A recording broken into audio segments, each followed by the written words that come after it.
recorded. Thank you for joining the City of Kingston's Common Council at our finance meeting, the budget for City Hall. Today is Tuesday, November 17th. My name is Andrew Schott, the Council President for our virtual meetings. Before we begin, we would like to go over a few guidelines to help us navigate the system as efficiently and respectfully as possible. We ask that members of the public and press remain muted and off camera for the length of the meeting. The right to mute anyone who unmutes themselves. Council members and city staff will control their own mute button. Good practice would be to mute yourself if you are not speaking to avoid background noise and feedback. If a council member or staff wishes to speak, they will raise their hands. The chair will call on them before they speak by stating their name clearly for our audio listeners. Recorded. Both video and written transcriptions will be made available to the public on the city's website. Although we will not have public speaking tonight, you could sign up to speak at our council meeting by emailing Elisa Tinty by 12 o'clock on council day, or submitting written comments at emtinty@kingston-ny.gov, or by dropping them off at the drop box located outside the side door of City Hall. We also encourage you to reach out to committee chairs or your ward's representative at any time. If you text message to the following number, 845-594-6120. Please note that phone calls will not be answered during the meeting. The number again to text is 845-594-6120. As the organizer reserves the right to lock anyone who has behaved inappropriately. Lastly, at tonight's meeting, we have in attendance Chair, Alderman, Finance Committee members, Alderwoman Michelle Hirsch, Alderman Steve Shabbat, Alderman Rennie Scott Childress, and Alderman Tony Davis. Non-voting council members, we have Alderman John Tellerman, Alderwoman Rita Worthington, Alderman Jeffrey Ventura Morell, and Alderman Patrick O'Reilly. City staff, we have a lot of you today. City Corp Counsel Kevin Bryant, Housing Director Mike Gilliard, Human Rights Director Tawana Walton, Communication Director Summer Smith, Office of Community Development Director Amanda Bruck, City Planner Suzanne Cahill,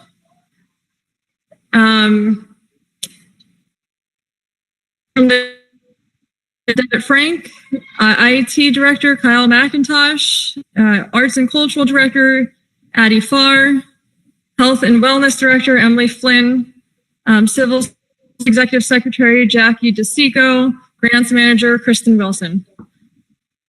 Thank you for your patience during these difficult times, and on behalf of the Common Council, I wish you and your family health, and I now turn the floor to Chair. Okay, thank you, Madam Chairman. I thank everyone for attending, and particularly to the non-finance committee members of the Common Council. Appreciate your attendance. Tonight, we have a huge amount of work to do. We have a lot of budgets to go through. 27 departments within City Hall, many of which have sub-departments. And so we'll try and move rather quickly through them. The format, and particularly, I know, Mike, this is your first time with us.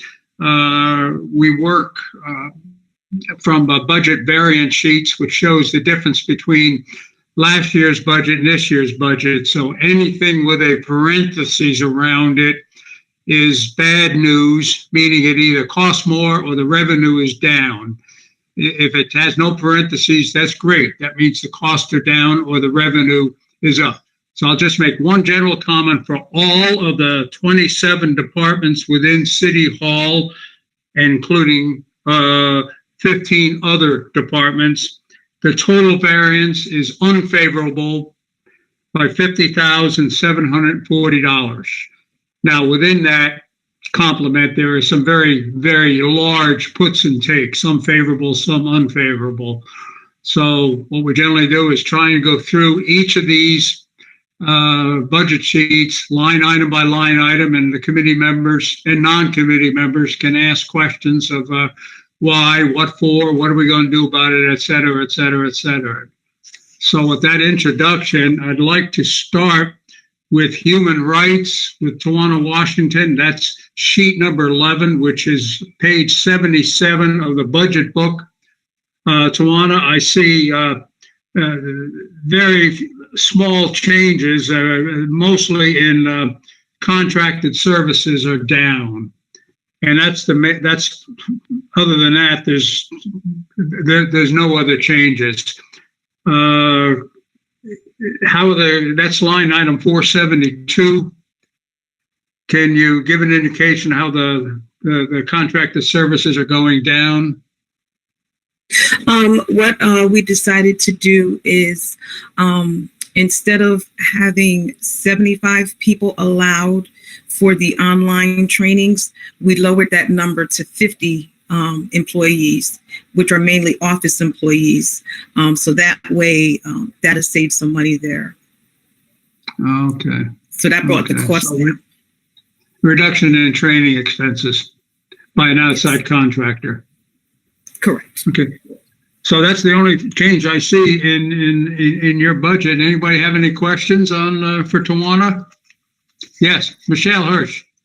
Hi, it's Michelle Hirsch, Alderwoman for Ward 9. This is my first year, so I just was wondering if you could just tell us a little bit about what the training entails. The training is what we're mandated yearly to do, which is discrimination, harassment, and workplace violence. And with the attorney from up in Romer Wallens, they usually bring down a rep, but we have such few days to be able to get all of the MPs trained. We was able to break it up to have some being able to do it online, and then some having to actually be in the place, we usually have it in the council chambers. Okay, thank you. And then helps out with that.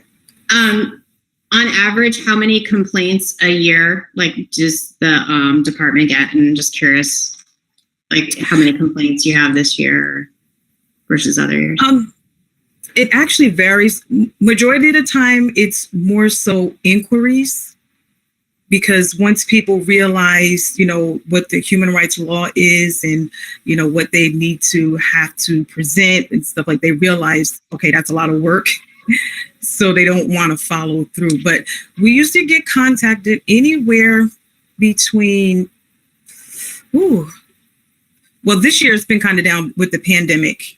But in previous years, we've had anywhere between 10 to 15, complaints to actually kind of look into or try to help people to navigate to. But then we also serve as a resource center. So if people need information regarding, housing or, what can I do at my work or anything, things that are not necessarily human rights related, but maybe like attorney generals or some other avenue, help out navigate there too. Okay, great. Thank you for that and for your service. Thank you. Yep, thanks. Rita Worthington, please. Hi, Tawana. Hey. Rita Worthington here. So I forget, are the trainings, is that yearly or is that ongoing throughout the year? It's yearly, and it's mainly a refresher, because once an employee is hired, they go through the trainings as soon as they get hired. So right off the bat, they're trained. But then by law, we're mandated to have those trainings every year. Okay, thank you. Mm-hmm. Okay, John Toohey, I see you with us. Great. Let's move now to Arts and Cultural Affairs. Adi Farr, sheet number 21, which is page 65 in the budget book. Adi, the main thing I see are two big changes. One is a drop in consultants of about $85,000. Which is, it looks like to be an offset of a drop in grants of $85,000. The rest of it is pretty much small stuff. Do you want to comment on these things? So we did try to shift around as much as we could. As most of the older people know, we did receive a size end of 2019 that's going to take us into the end of 2021. So a part of that grant was to pay for the consultants for the Arts and Culture Master Plan. So we will be finishing our payments to our consultants in early 2021, and then we'll be finished with that. Otherwise, we did try to minimize all of our lines just to make sure that we could reduce wherever possible. But we did, want to make sure that we still had funds available so that we could finish our work with the cultural plan. But we have made reductions wherever we can.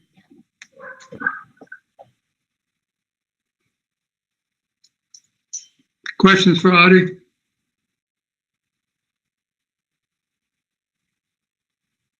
Okay, so we have a reduction in consultant expenses really to offset the grants that also took a big hit, and they pretty much balance out. So your what's left over is a positive variance of $3,794.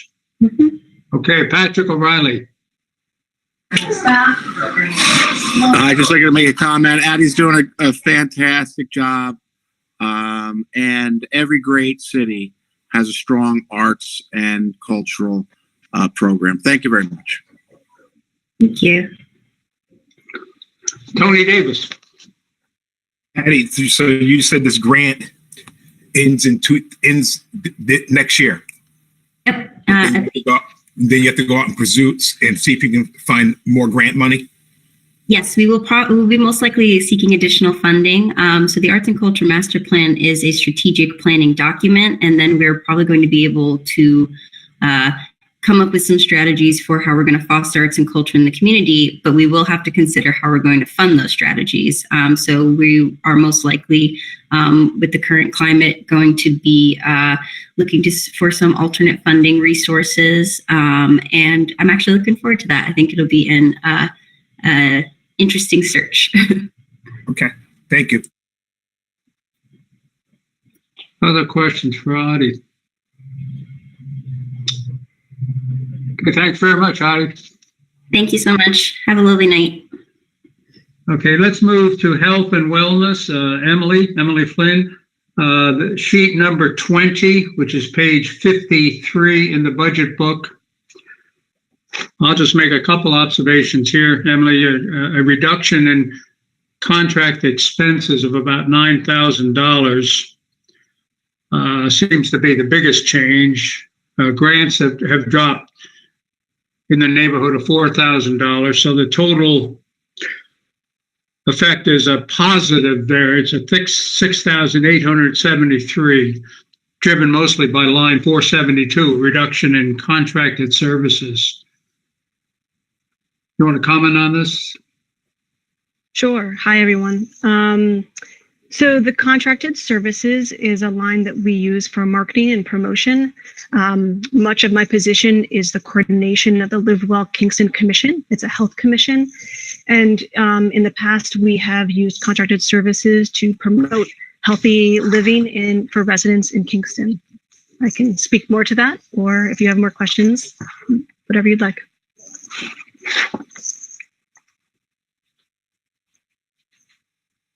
Questions for Audie? Family?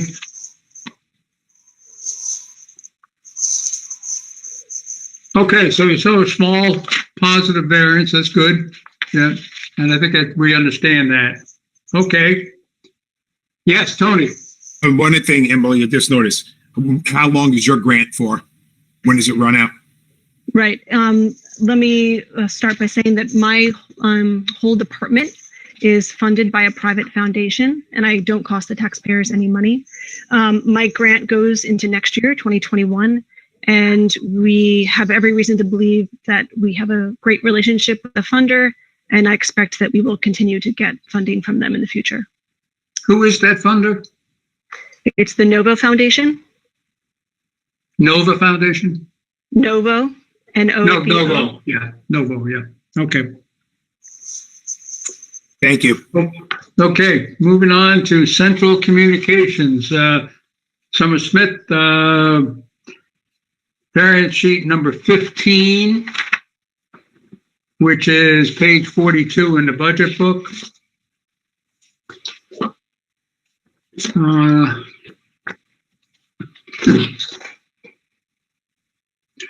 Positive variance of $3,644, and the major change there again is what many of the departments are doing. Line 472, a reduction in contracted services, which makes up more than half of that positive variance. Summer, what is the reduction in contract services? A lot of that comes from translation and interpretation services, which, a lot of that we've been doing in-house. And we expect that we'll have a new bilingual clerk in the coming year. So in the past, they've often been able to help with those translation services. So that's a lot of what we expect to have a reduction in. Mm-hmm. Questions for Summer?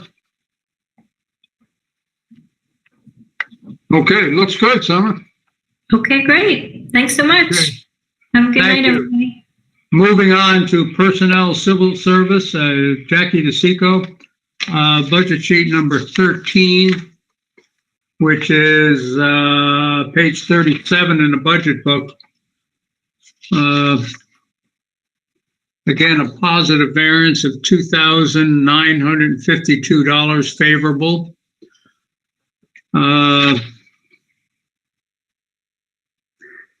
Your contracted expenses, they're all down, totaling $77,640, balanced by loss of revenue to line 2220, civil service charges to other departments of $5,000. That's the major things I see there. Okay.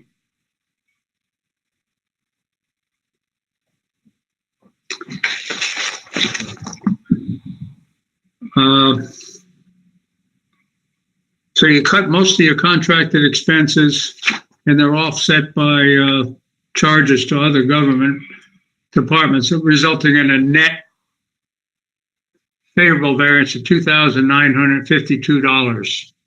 Any other additional comments on that, Jackie? No, not really. Ours is basically because of the COVID and the inability to give exams. The civil service charge to other government is down a bit because of one of my employees being furloughed. Tony, you have a question? Well, that's why I was just going to ask Jackie, what was the charge to other governments? What does that entail, Jackie? The charge to other government is actually the school district. Okay. They have to reimburse the city for what we do for them regarding civil service and administration exams. That bill is consists of taking the salaries of all three of us in my office. And since one employee was furloughed this year, we thought that would make that kind of impact. All righty. Thank you. You're welcome. Other questions or comments for Jackie? Okay, let's move. Thank you, Jackie. Thank you. Have a good night. Let's move to Central Data Processing, Kyle McIntosh, sheet number 2, which is page 45 in the budget book. Kyle, you there? I'm here. Yep. Okay. All right. Kyle, I see a big hit. The total positive variance favorable, $97,871, of which line 211, other equipment, it goes from 120,000 down to 0. That seems to be the major change. What is that all about? Yeah, that was, we bonded for new servers and stuff for last year, but instead of putting it in actual bond, they put it forward in the operating budget. So that was new servers and licensing and a couple laptops and stuff like that. So I'm not sure I understand. Instead of farming. For the previous year, for coming into 2020, that was my capital project, but Right. John Toohey had chosen, instead of putting it in capital, to put it in the operating budget for this coming year. So it was in the operating budget. So I see. Yep. Yeah. Okay. All right. Okay. Yes, Tony. And Kyle, a couple questions. What is standby? What is that for? Standby is on-call pay for the 2 CSEA workers. We're on call 24/7, 365.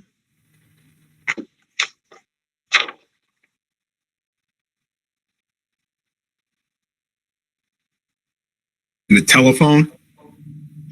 Telephone is the citywide phone bill. So that is all of the phone lines from, I don't do police, but all the other buildings come out of City Hall. So it's to conjoin all of them.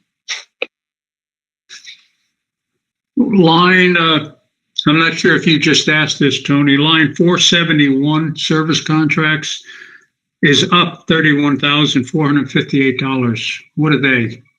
Yep. So service contracts for the IT department is anything that comes out of more than one department comes back out of my department. So it's all kinds of things. It's Swift Reach, the emergency notification system. It's the accounting software. This coming year, we've added, through Kristen's department for grants management, they added eCivis for the grants management software and Bang the Table, which was a total of $31,000 that was added. So that's the difference there. Okay. Okay. Again, because of that. Yeah, Michelle. Followed by Andrea. Michelle? Yes. Hi, Kyle. Just curious what line item any of like our COVID expenses are for even this platform that we're doing tonight, using tonight. Yeah, so that's another concern. I did not put in funding for next year, hoping that we wouldn't be doing this anymore, but that right now is coming out of that 471 account for this year. Yep. Actually going to be my question too. So Kyle, do we need to, and John, do we need to find more money to make this happen between the go-to meeting and the LB? Yeah, I'd leave that to John. I mean, that's, I don't know how much longer, right? So if we make it 3 months, 6 months, at some point I may have to come back for funding. I mean, I have an itemized line by line and I can sway a couple $100, but when I get into the go-to meeting for a year or Zoom or whatever we use, it's $4,600, $5,000 rounding. That's more than my budget can eat without moving stuff around. So that I defer that to John if he's got some way to pay for that.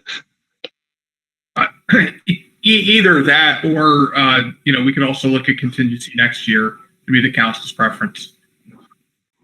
What is it costing us right now? Like a month overall? I don't have the month. I know, I can pull it up here. I had go to meeting for the 18 users was about $1,700 for 6 months. And we have a few users we were going to add, maybe take away. So it's like it's about $4,000 roughly for a year, 12 months. Other question? Rita? Hi, Kyle. And so are you funded for the remaining of this year for the virtual meetings? This was not in my budget at all. So what I did coming into this year, we were early enough into the year when COVID hit that any projects that weren't started, we just stopped. So there was some funding in my budget that we have stopped and I have not proceeded to use. Some of it I already gave back as part of that give back we did several months ago. Some others I still haven't used. I'm probably not going to use through December. I'm trying to juggle things around to see if I'm going to go negative or not this year. I'm very, very close. I may not, but it's very close right now with what this year, because none of this was budgeted for this year.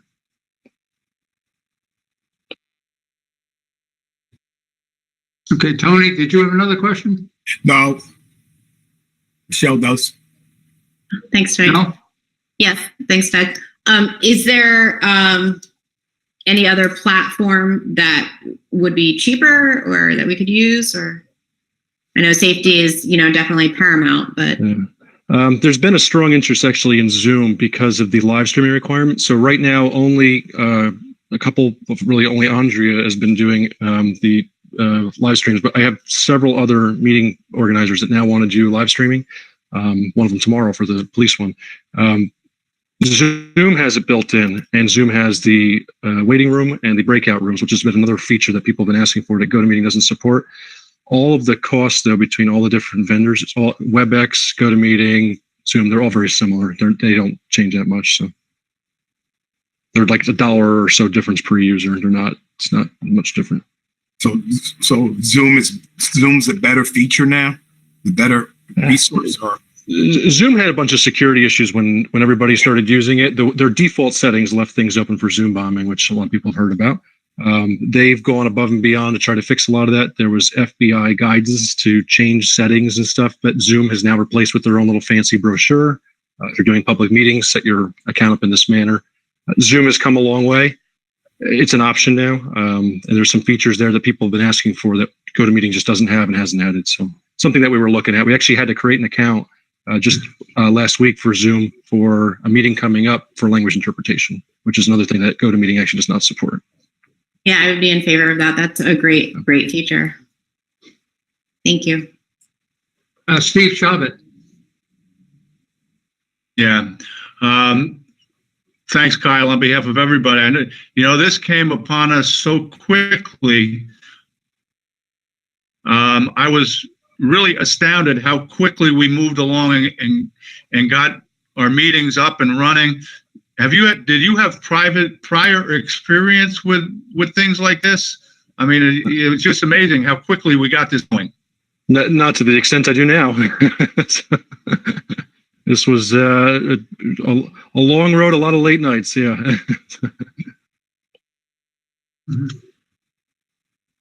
We appreciate your work. We sure do. Yes, thank you, Kyle. Okay. Tony has a question. Yes, Tony. So Kyle, if we were to switch over, I mean, and I don't want to put this, Andrea, whatever, it would be that difficult to do? I mean, you're saying Zoom's got now more features, and are these features that we need? Some organizers are asking for them. I don't know that you guys need them, but we've had some that do job interviews, for example. You don't want to have the candidate in the same room in the same meeting. You need to have them in breakout rooms. And it's hard to have one meeting and have different applicants coming and going if you have scheduled times, because they can't show up early and stuff unless you give them separate meetings. So everybody's been managing and working through it and working around it in different ways. Even executive sessions, you guys have done your own separate way of doing it. Breakout rooms is another possible way to do executive sessions. So it's just different way of doing it. And again, Zoom and Lily had some security issues that they've worked through because of a lot of the negative press. So we're taking a good look at it now, and they have guidance now on how to set everything up for public meetings. And I've seen other places using it successfully. So it's an option, and it will fill some of the questions that people are asking for that I can't do through GoToMeeting. Michelle. If you could explain a little more about the language interpretation that would translate to other languages. Yeah, so actually something I didn't even know that was available. Kristen actually made me aware of it, that she attended a meeting that had language interpretation. So I asked GoToMeeting how that would work, and I actually copied the piece from Zoom's page, and GoToMeeting's response was, yeah, they do it better than us. Use them instead. They have you can designate like another organizer basically as the language, and then the person viewing can choose to listen to them instead of the person speaking, so that they have different audio source to listen to during the entire meeting. Nice and clean that way. Yep. I just wanted to say that we've been working on planning for the DRI Uptown Transportation Project meeting on Thursday at 12 noon. And we will have Spanish interpretation for that meeting. So we're trying it out. We'll see how it works.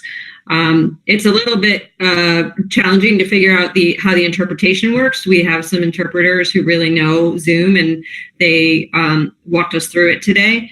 But other than that, I find the back end of Zoom to be pretty straightforward. If you know how to do GoToMeeting, you can figure out Zoom pretty easily. I should say from an attendee perspective, they're all very similar to jump into once you click on the link. So. Okay. I just think it's be really great to just be as inclusive as we can for our whole community. So it sounds like a possibly good option. we'll see how it goes this week, Kristen. Okay, yes, Rita? So, Kyle, let me ask, so the difference between the Zoom meetings and the go-to meetings, you said that they're fairly similar, fairly the same. So if the chairs wanted to do this, wanted to actually initiate the meetings rather than, Andrea having to do this all the time and putting most of the work on her to give her a break, would the chairs be able to do this? And would it be fairly simple to do? Hosting the meeting by itself is not terribly different than GoToMeeting or WebEx or any of the other ones that you can even Skype or whatever. It's the live streaming that becomes the difference. So GoToMeeting has no built-in live streaming. So what Andrea's doing is we gave her a laptop and she's streaming from a separate laptop that she pulls up and doesn't touch anything on the screen. That's fine for one person, but it's complicated when I have 8 people asking. And I think I'm up to 5 as of yesterday asking for it. So if it's Zoom, Zoom has a button that you just, after you hit the record button, you can hit stream to Facebook or YouTube. And then when you do that, if you have, if you're permitted to the city's Facebook or the city's YouTube, then you can just basically hit the button and launch the live stream from there. All sent from Zoom as well. So it's not sent from your connection or your wireless or anything. So it's not even dependent on your computer. Right. So would it just be a matter of, it sounds easy. It sounds simpler to me. It sounds easier. So it would just be a matter of whether the chairs wanted to do it or not, basically. We have to, so right now we're prepaid for GoToMeeting. We took a discount for GoToMeeting to pay for 6 months earlier on when we realized this wasn't going away anytime soon. So we're paid right now until in December. But yeah, this is something I just opened the account last week to start playing around with. I was just on training actually earlier tonight to try to learn a little bit more. I've never organized a meeting on Zoom myself, so I'm going through all that now and just trying to make and break it and make sure that setting it up in the best possible way for a public meeting, because that's where the concern comes. Okay, thank you. Okay. Thanks much, Kyle. Good work. Keep us going. Thank you, guys. Take care. Okay, let's move to assessment with Dan Baker. That's variance sheet number 1 or page 29 in the budget book. Dan, the major thing I see, you're dropping your head count and replacing that with some part-time employees? Is that what you're doing? That is what is in the mayor's proposed budget. I did propose in mine that would be a full-time position. I just did lose due to an employee taking a different position. My data collector, or our data collector, did take a different position, so she left. So we have that vacancy, and that's been proposed to be part-time. So I'm just pulling that up.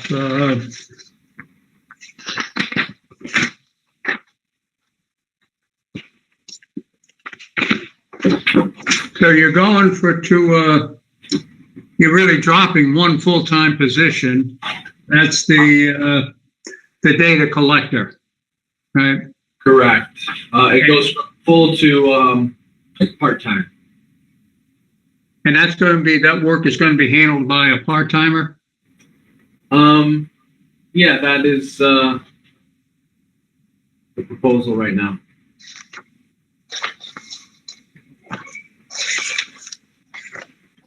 Ready?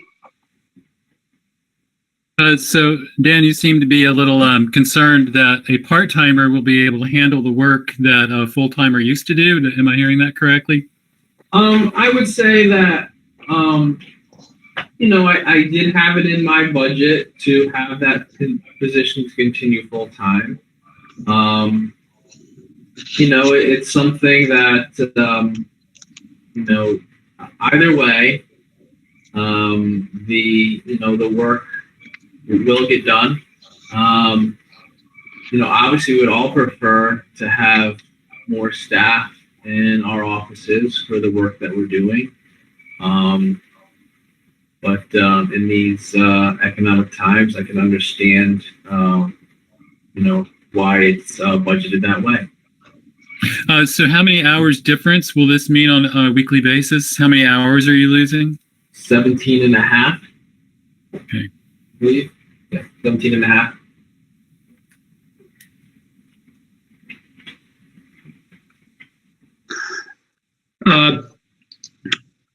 Line 463, the postage, freight, and et cetera, is just 1/10 of it was what it was last year.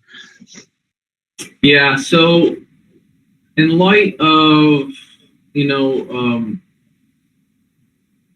not having the additional data collector time, I don't think it's going to be possible to continue to do non-reappraisal reassessment. I think what we're going to have to do with the staffing that we have is going to have an equalization rate. This year, our equalization rate dropped to 90%. During the height of the pandemic, we were prepared to send out notices to adjust assessed values on the assessment roll. At that point in time, we didn't think it was prudent. We didn't think it was proper to be sending out increases to property owners during that time frame. So we pulled back on the non-reappraisal reassessment, decided to just interpret the market values on the assessment roll with an equalization rate. So we didn't send out the 9,000 notices of assessment increases. And therefore we had an equalization rate of 90%. Moving forward, it's just not going to be obtainable for, obviously I would be taking on some of that data collection work and then also try to do a reappraisal reassessment. So, a non-reappraisal reassessment. So that's why that postage line is out, because we won't be sending out nearly as many notices. We won't be sending out 8,000 notices a year on assessment increases with what the market is doing. What we will do is we will announce an equalization rate, most likely to be lowered this year. So in total, your positive variance, Steve Shabbat. Steve.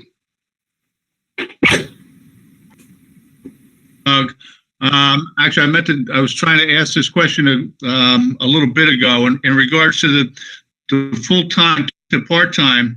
Are you anticipating this is going to be done with some overtime, because your overtime budget is really pretty scant?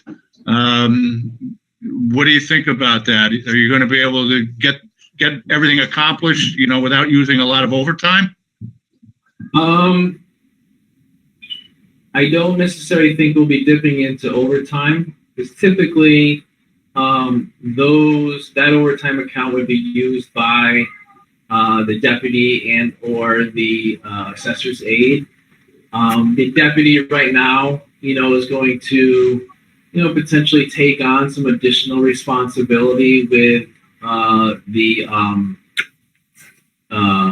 the lack of data collector, and so will I. I'm not necessarily someone who will take overtime, even though those hours are used. But the deputy may at times. We also would free up a little bit of monies in the consultant line due to lack of contractual services on reappraisal reassessment. But I do expect to be using some of those funds to potentially contract out and potentially help with some data collection services. That's what we used to do. The data collection services were contracted out. So I do think potentially we'll be going into that line to help with the data collection. Okay, great. Thanks, Dan. So in summary, your positive variance of $65,199 is driven primarily by that reduction in headcount and the employee benefits associated with that position. Correct. In addition, okay, understood. Any other questions for Dan? I would just say that you know, I probably next year, you know, in my proposed budget time, and I probably will again next year. You know, we're at record-setting building permits here in the city of Kingston. I think a lot of people are doing more with less, but at some time, the rubber will hit the road, and you know, there's only so much workload someone can take on. So I appreciate Alderman Shabbat's and Alderman at large concern with regard to, you know, lack of manpower in that, and I appreciate that, acknowledging that. And yes, next year, if things are similar with regard to building permits and workload, I will be continually putting in for that position to be full-time. So I appreciate concern on those items. Okay, thank you, Dan. Let's move on to Corporation Counsel, variance sheet number 7, 35, page 35 in the budget book. Kevin, the only thing I see changing in your department is a reduction line 821, reduction in hospital and medical. That's about the only change, but there's no change in headcount. How does that come about? Is it? I can't speak to medical, John can. You know, you're right that our budget is pretty consistent with the year prior. In fact, there's been a reduction in supplies and contracted services. The only other increase has been relative to New York State retirement, for which we have no control over. I would just point out that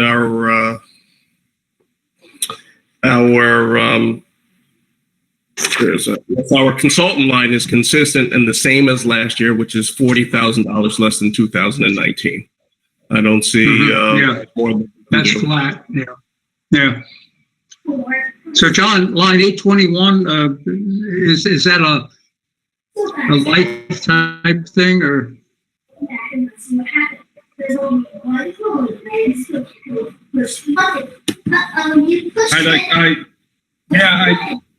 Once again, any of the hospital and medical, if we haven't changed the number of positions, Doug, in the budget, it's just a change in the plan that someone is on.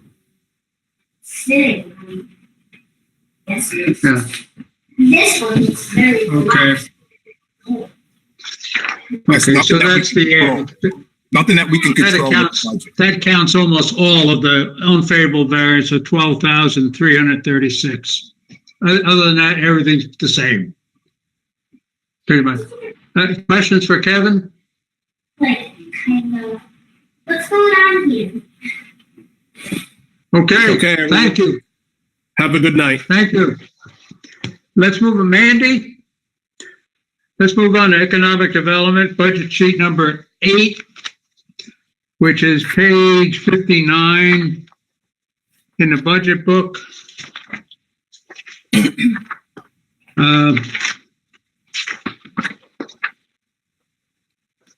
A very positive variance of $210,839, but there's some big swings there. Line 101 regular pay going down by $208,028.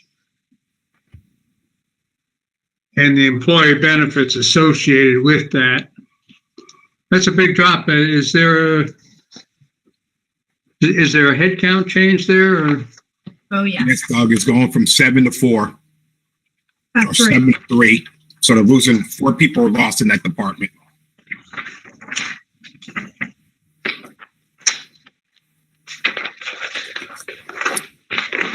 John? Yeah, you're dropping 4 people? You're down 4 people, is that right, Mandy? Yes. Doug? Yes. Hi, John. Yeah, John. Just keep in mind that there's somewhat of there's a restructuring of the departments.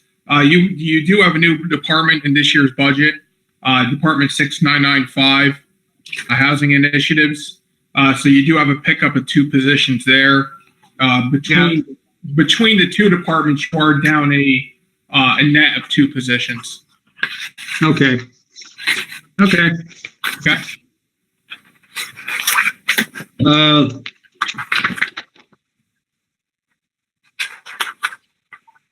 The revenue line, 2021 KCLB reimbursement, over $250,000 unfavorable. Some of the staff were part of the land bank and they are no longer. I'm sorry, I didn't catch that. I said some of the staff was also part of the land bank staffing and they are no longer. Oh, okay. Okay. So the net variance is a favorable 210,839. And a lot of that is due to transfer perhaps into housing initiatives and so forth. Yes, two of the people that are in housing initiatives are also remaining with the land bank. Yeah. Like I said in the outset, there are large swings in this, some favorable, some unfavorable, balanced out for all of City Hall for just a little bit unfavorable. Okay, any questions for Mandy?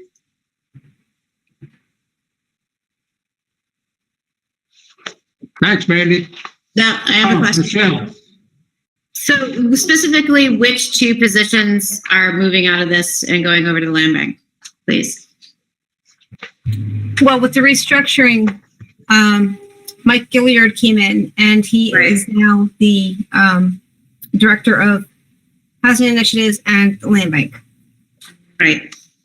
So I will no longer be part of the land bank come January 1st. Okay. And Caitlin Armstrong is, she was in our office and now she's with the land bank and housing initiatives. Okay. Jeffrey. Thank you. I just wanted to say congratulations to Mandy on her promotion. Thank you. Yeah.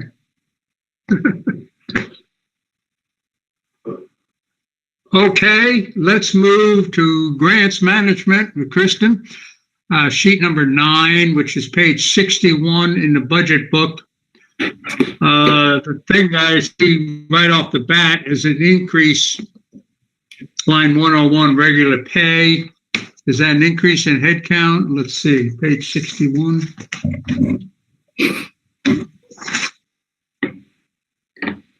You're adding one person, Kristen? Yes. I just wanted to note that in my budget request to the city or to the mayor, I didn't request that.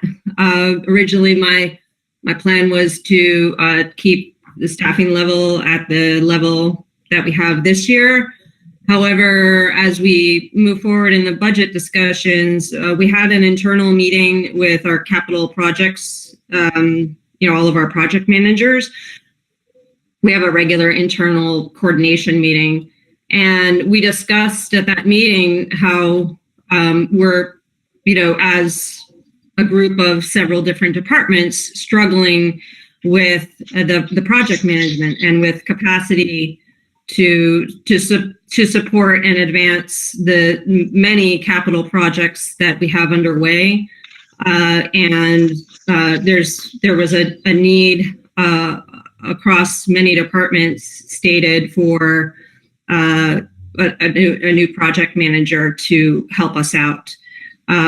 And the mayor also recognized that need, and I think John Toohey also recognized that need. So we had internal discussions, and that was to put that project manager in my department, because the nature of my department and really the goal or the purpose for the existence of my department is to support all of the other departments by finding grant funding. And we also support everybody in lots of other ways with procurements and with grants management, financial management, and the back end of the grants. And so the thought was that this project manager could be part of my department, but essentially they would be managing projects for other departments, specifically engineering and park. So that's really the impetus for this position. Okay. Ready. Hi, Kristen. So what kind of qualifications would somebody need for this job, proposed job? Well, I believe that I haven't had a chance to really sit down with Jackie, but I believe that this would be a grade 16 civil service position. And let me just pull up my list here.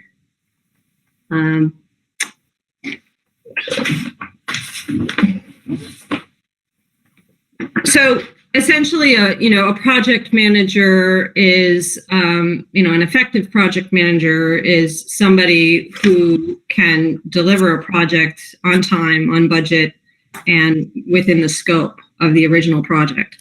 So we have developed a list of project management processes that, together with other people who are working on projects in the city, we developed a list, and they all fall under the categories of oversight and planning. So overseeing all of the tasks for a project to be completed.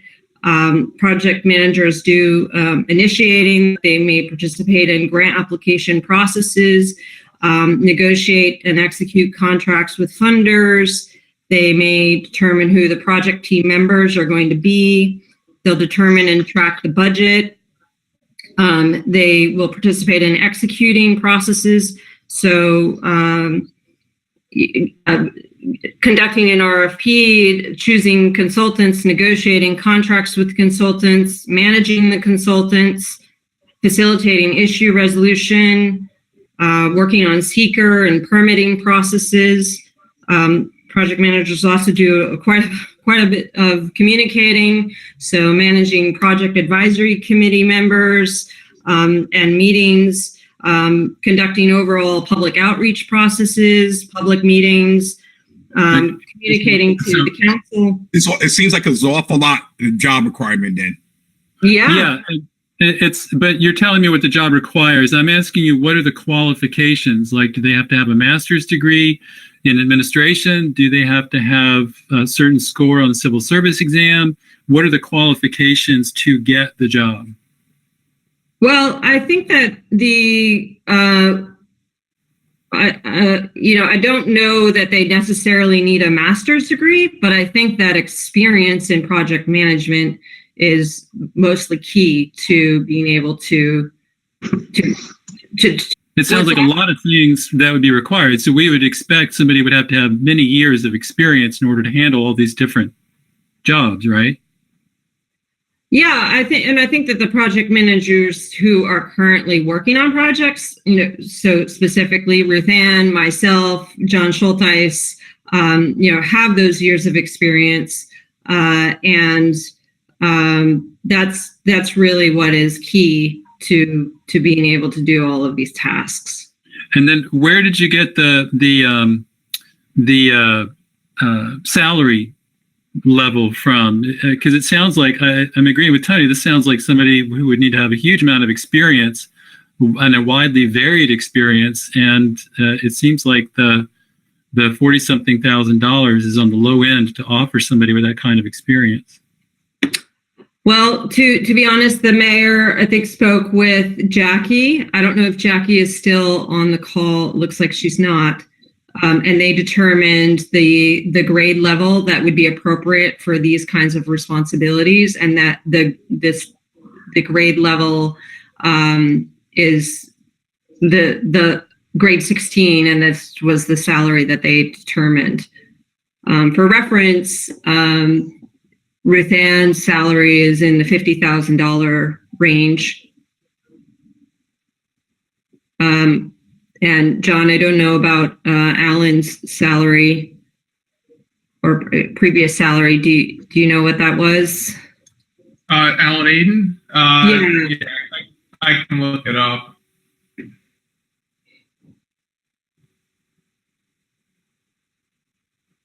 You're next, Tony. Alan was a grade 17, which ranges, a new hire grade 17 would be at 51,240. And a grade 17 is a grants, same same pay as a grants manager. That was Alan Seller level. Okay, thank you. Okay, Tony, lots of people here. Tony, followed by Andrea, followed by Michelle, followed by Rita. Tony, you're up. We had this in the budget to have this position. You said it's grade 16. You threw up all these great qualifications. Is somebody already selected for? Is somebody already being looked at to fill this position? No, I do not have anybody in mind for this position. When we hired Ruth Ann, we had 27 applicants. One person was from the city, and we chose Ruth Ann, who was not a city employee at the time. So I am not fully familiar with all of the civil service rules around hiring, but I do not have a person in particular in mind for this position. If I'm correct, if you've already had a position here and you've already had a test and you chose Ruth Ann off of it, that means that test has still got to be valid if it was recently. So that means you would have to go back to that previous exam and take the next qualified person off of it if he or she still wants his position. If this is a civil service position, I would think you would have to go back and choose off of the previous exam if it was done within a year. But I could be wrong, but I thought that's how it worked. My understanding is that this position has not been created before in the city. This would be a new position, and there has not been an exam given for this position. So the position that Ruth Ann is not this kind of type of position. No, Ruth Ann's title is grants manager. Okay. I do not believe that she would apply for this position. I'm almost certain of that. I think she may be on the call, but I think Ruth Ann is more interested in grant writing and development and less interested in project management. Okay, thank you. Yeah, and that's another thing I just want to mention is that, right now, Ruth Ann and I are, extremely involved in project and grants management, and it really limits our ability to do more grant writing. And in the coming year, I anticipate that with the new change in federal administration, that there may be a lot more of stimulus dollars for sewers, infrastructure, roads, sidewalks, housing, economic development dollars, COVID recovery dollars. And, I think it's important that Ruth Ann and I are able to focus on acquiring those dollars for the projects that we would like to get done and to, supplement the projects that we already have going. But we are both, very wrapped up in project management. To be honest, it's very difficult to pull away and write a grant right now for both of us. And when you do, I think some of you have recently been involved in the housing grant that we submitted. It sucks up your whole week, or, depending on the grant that you're applying for, it can take a whole month of your time. And then when you do that, you put the projects that you're managing on the shelf. And meanwhile, things happen. And so, ultimately, it slows down our ability to be able to implement projects in a timely manner. And ultimately, that can lead to, delays in a project can lead to increased cost in that project in the future. And so I think that this position will help us to implement the projects that we do have more quickly and, hopefully reduce the future costs of projects that may be delayed. So that's another reason for, I think, supporting this position. Okay, Andrea? Thank you, Doug. We've had a lot of departments in done most of our meetings so far, and every department head is, shaving off their budget and coming in and saying they're going to do the best that they can. But, I've heard from building safety, DPW, Dan Baker just talking about, losing time, help that he could use. I just have I'm not saying that this isn't needed and wouldn't be incredibly, but right now I just have a hard time buying into creating a new position here when we really could be putting these monies into, moving the zoning enforcement officer up, maybe taking the data collector into full time, things that we know we're losing instead of this being something that we would be gaining. And our department has been shaving off 10% off of a budget that they shaved off when COVID hit originally months ago. I'm struggling with buying into this. I'm not saying it's not important, but so are the other positions that people are losing. Response, Kristen? I just want to reiterate that this is not specific. This person is not specific to my department. In fact, I think most of the projects that this person will be managing would be in engineering or parks or potentially even other departments other than those. And I think John Schulteis may, I don't know what he's going to say, but he has lost a number of staff in the last 3 or 4 months. And I see this person supporting the engineering department. And I also just want to reiterate that it's not, I didn't want to be the department head who proposed an increased budget during the time of COVID. I don't feel extremely comfortable in this position. And I want to reiterate that I see this person as supporting the other departments. So with that. John Schulteis, you want to respond in here, please? Yeah, good evening. Yeah, I want to throw my support behind the need for this position. Whether this position is in grants or in engineering, the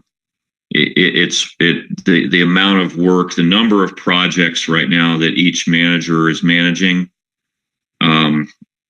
it is such a large number that really we do need this help in sooner than later. And as Kristen described, the basic function of the project manager is to control 3 things on each project, and that's the budget, the schedule, and the quality of the project.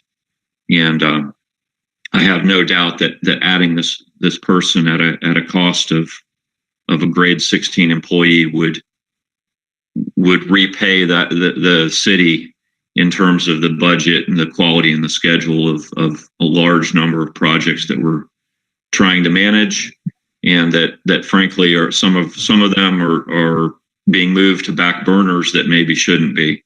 And so I throw my support behind the need for this position. Michelle. Thank you.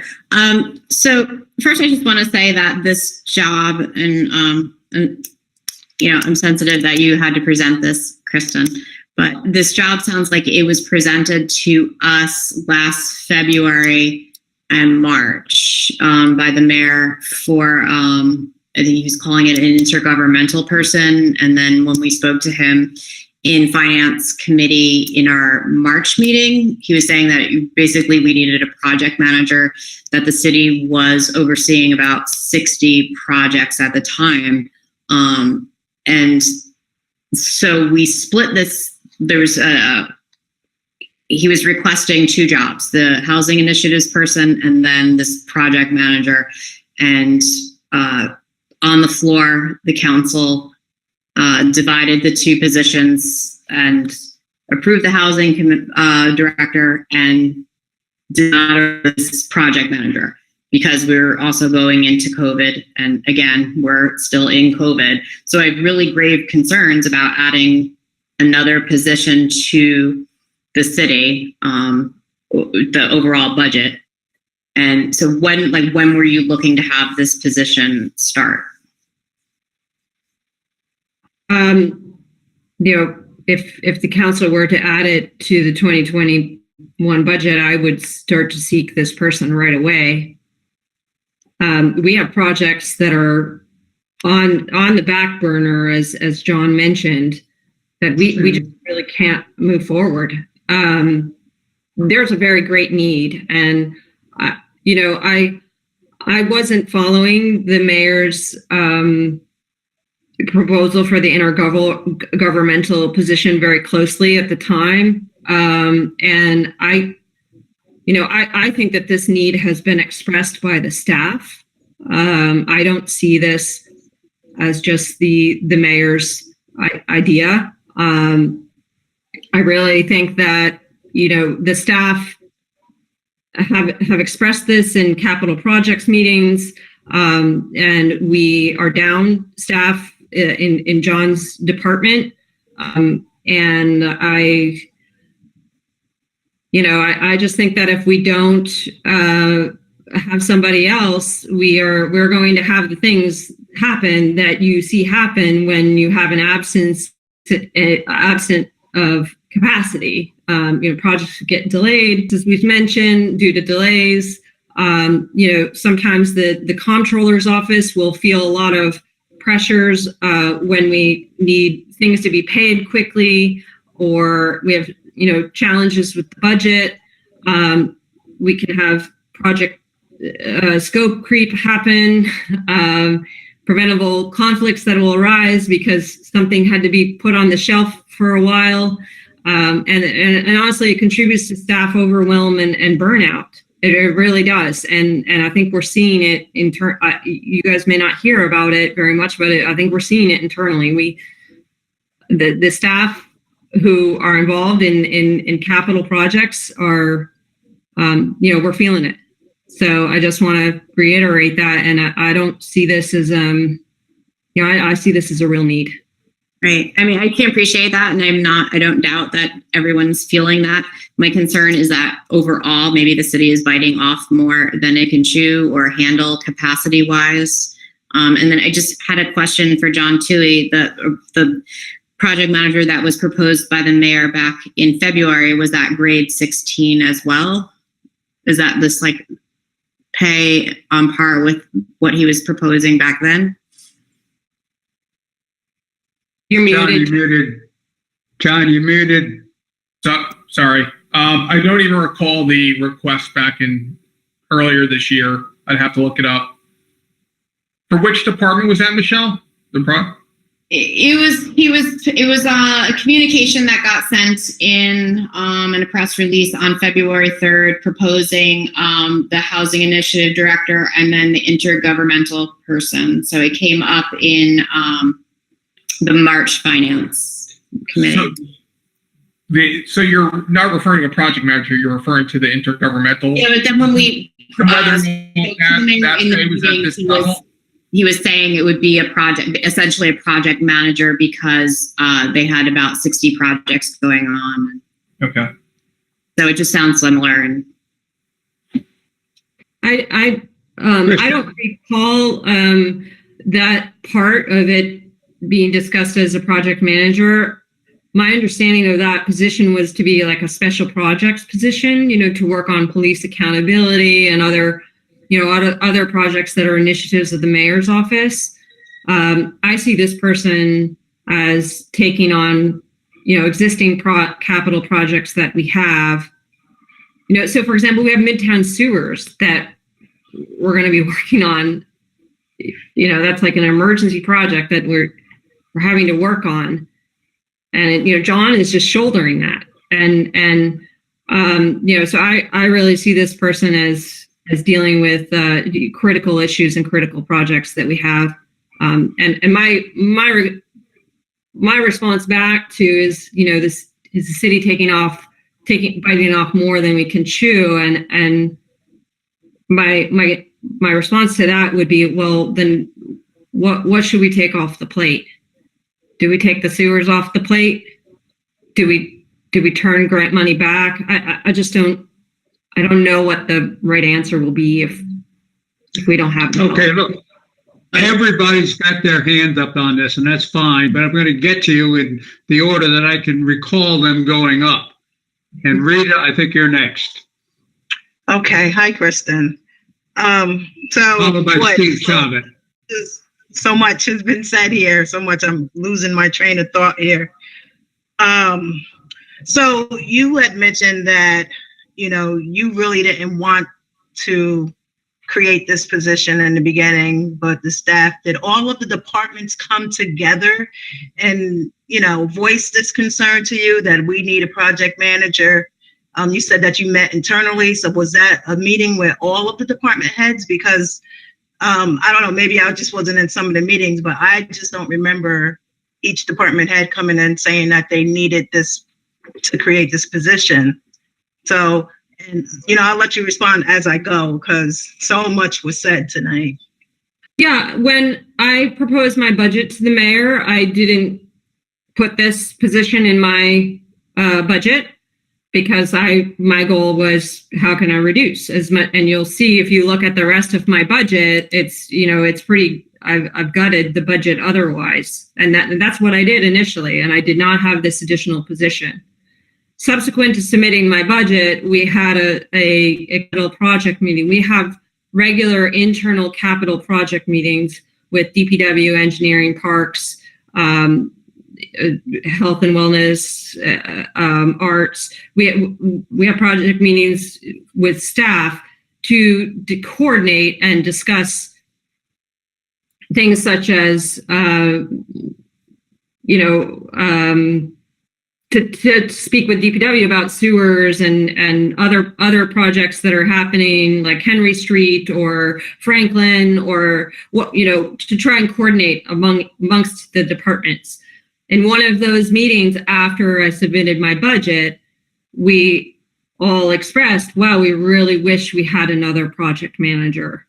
And then after that, there was discussion with the mayor, and the thought was, well, let's create a project manager to assist with all of these capital projects. And what department do we put it in? And I got, you know, I was the lucky one to have to support this. So, and you mentioned projects that are being delayed right now because you don't really have the personnel to oversee it. Can you give me, I think I heard you say there was over 60 projects. Can you give me what is being delayed right now and not specifically due to COVID? Because I know pandemic may have slowed some things down as well. But specifically, what projects are being delayed and placed on the back burner right now? Yeah, so earlier today, I did send a list of all the projects to all of the Common Council members. So hopefully you got that in your email. On that list, I can say that we have Franklin Street that are being delayed, Hasbrook CSO action, City Hall roof and tower improvements, Kingston Point Rail Trail Phase 2, the Volunteer Fire Museum,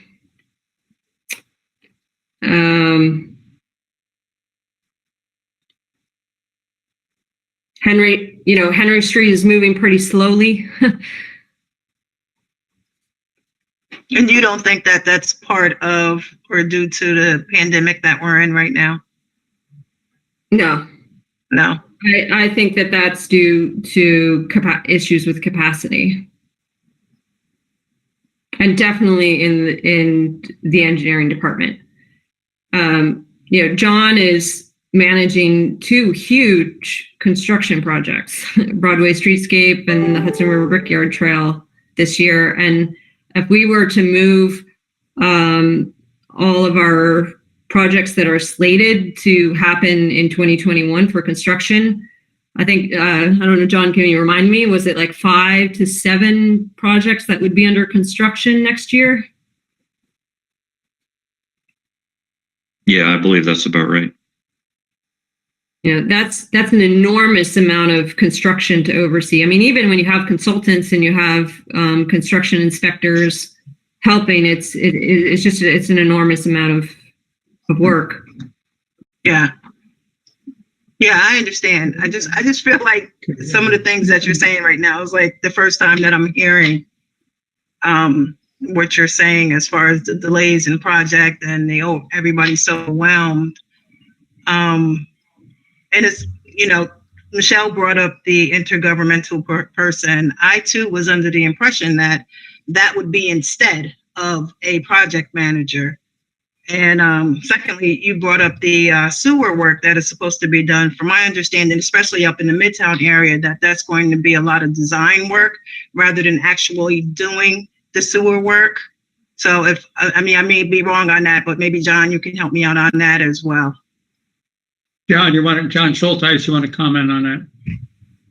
Yeah, so you're correct. The citywide sewers that you're describing, it is at this present time a design project. It still requires management. For example, this week, I have an RFP that's due, and that requires issuing addenda. It requires coordinating with and trying to maximize the number of consultants that we get to apply for it. I just had to issue an addendum that contained, I think, 30 or 34 questions that we get from the consultants back, and all of these things happen on a certain tight deadline. And that's a good example of the quality of communication and speed that the project manager is able to give to consultants, or in this case, prospective consultants, affects the quality and number of responses that we get to an RFP. And that's just to procure a consultant or consultants. So that's just one step in a long process that leads to design, and we haven't even gotten to construction. And I think another point that can and should be made is that some of this work is probably being done by people out of title. And that we need to try to correct that by getting a correct project manager title, and getting people working in their title as accurately as possible. And we did have, within my department, I lost 2 people just in October, and they were doing this kind of work. And I think there is a certain, in the case of one was a retirement, but I think in one deciding to leave the city employment, a burnout was a bit of a factor in his decision to do so. And asking that much of people is hard. Okay, thank you, John. Okay, I'm gonna move to Steve Shabbat. Steve. Thanks, Doug. This is for you, Kristen. I know you've spent a lot of time explaining how this would take a lot of pressure off a lot of people, and I certainly appreciate that. From a supervisory standpoint, that's nice. But do you envision that this position would at some point equate to some dollars and cents? And by that, I mean, we can move projects along a little bit quicker and maybe free up time to look at some more grants. Grants are huge to our budget. So anything we can do to secure more would be great. Do you envision this position helping with that? Yeah. I envision that this position may be able to take some of the load off Ruth Ann and I. So, for example, I'm managing the Kingston Point Rail Trail Phase 2 project, which is just kind of, to be honest, it's on ice. I haven't really been able to advance it. Ruth Ann, I think, also has some projects that she could get some help with. And Ruth Ann is one of the best rent writers I've ever met, to be honest. We have a wonderful staff member with amazing talent. And if she's able to really focus more of her energy on acquiring funds. I can't give you a dollar amount today, but I know that we could probably secure more funding and also be able to find more funding for the existing projects that we have. And just, for example, Ruth Ann spent a lot of time, applying for reimbursements to FEMA for COVID relief. And we put in an application for $140,000 that we hope all of that will get reimbursed. And I know that other communities are around Ulster County are not even really able to find the wherewithal to apply. So, by giving my office a little bit more breathing room, then we'd be able to focus more on finding more funding. Okay, hands that have been up for some time. Jeffrey. Yeah, I just want to reiterate something that Michelle mentioned before about capacity. Is it when we apply for a grant, do we consider that we actually have the personnel to take it on, or do we just apply for any grant out there that's available?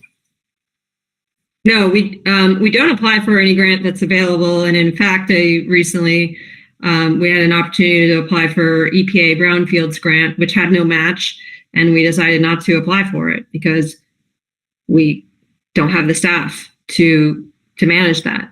And I think, Jeffrey, you might have been on some communications that I had with the Tree Commission just yesterday, the day before. I have developed a new tool for us to analyze any grant opportunity and analyze the success of, potential success of the application, but also the success of the project itself.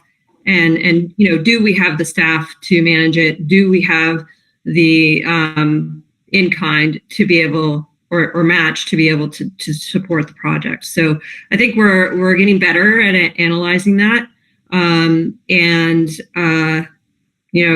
Right now we have not done a lot of applying this year because of this issue. So you mentioned a bunch of different projects that are on the back burner because we don't have the capacity.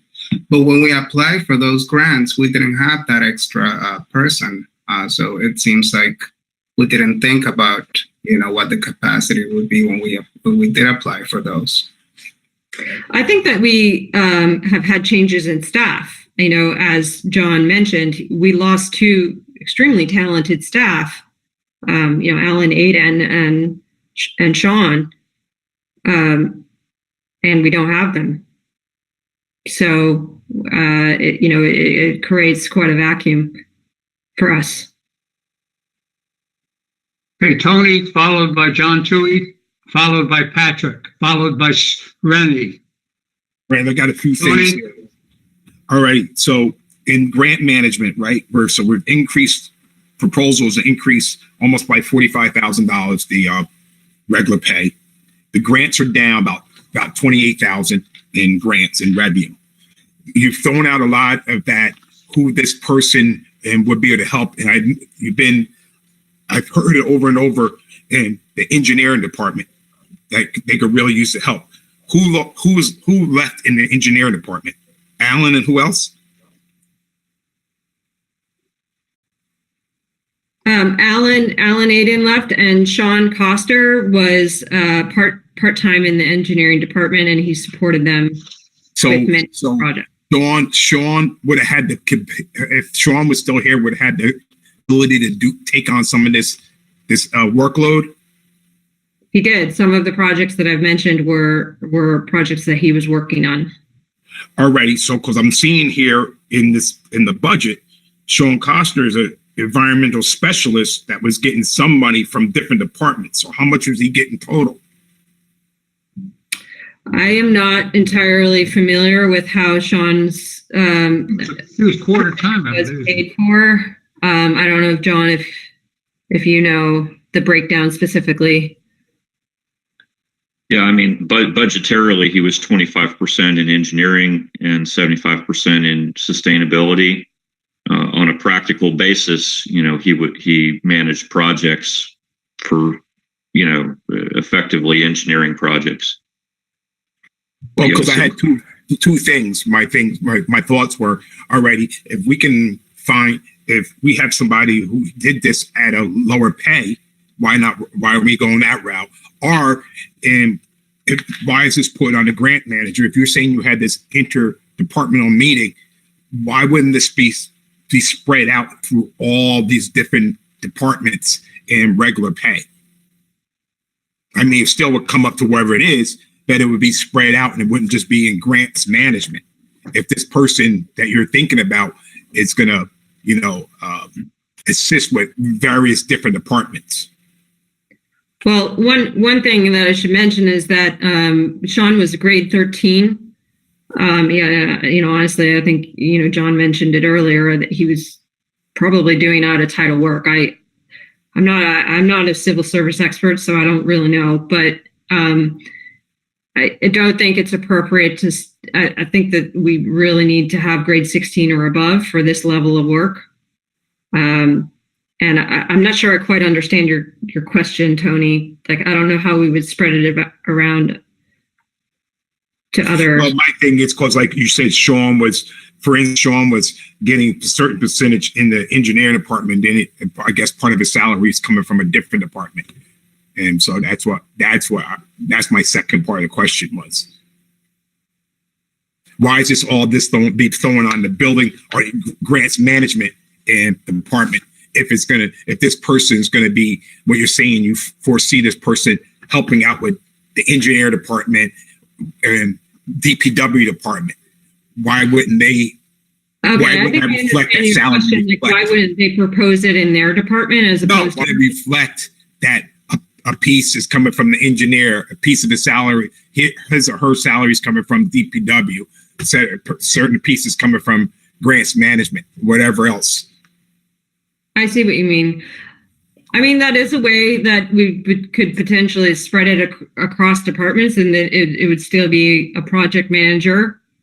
That would be, I guess one of the issues with that is that then they have multiple supervisors, and anybody who's been supervised by more than one person knows that it's not fun.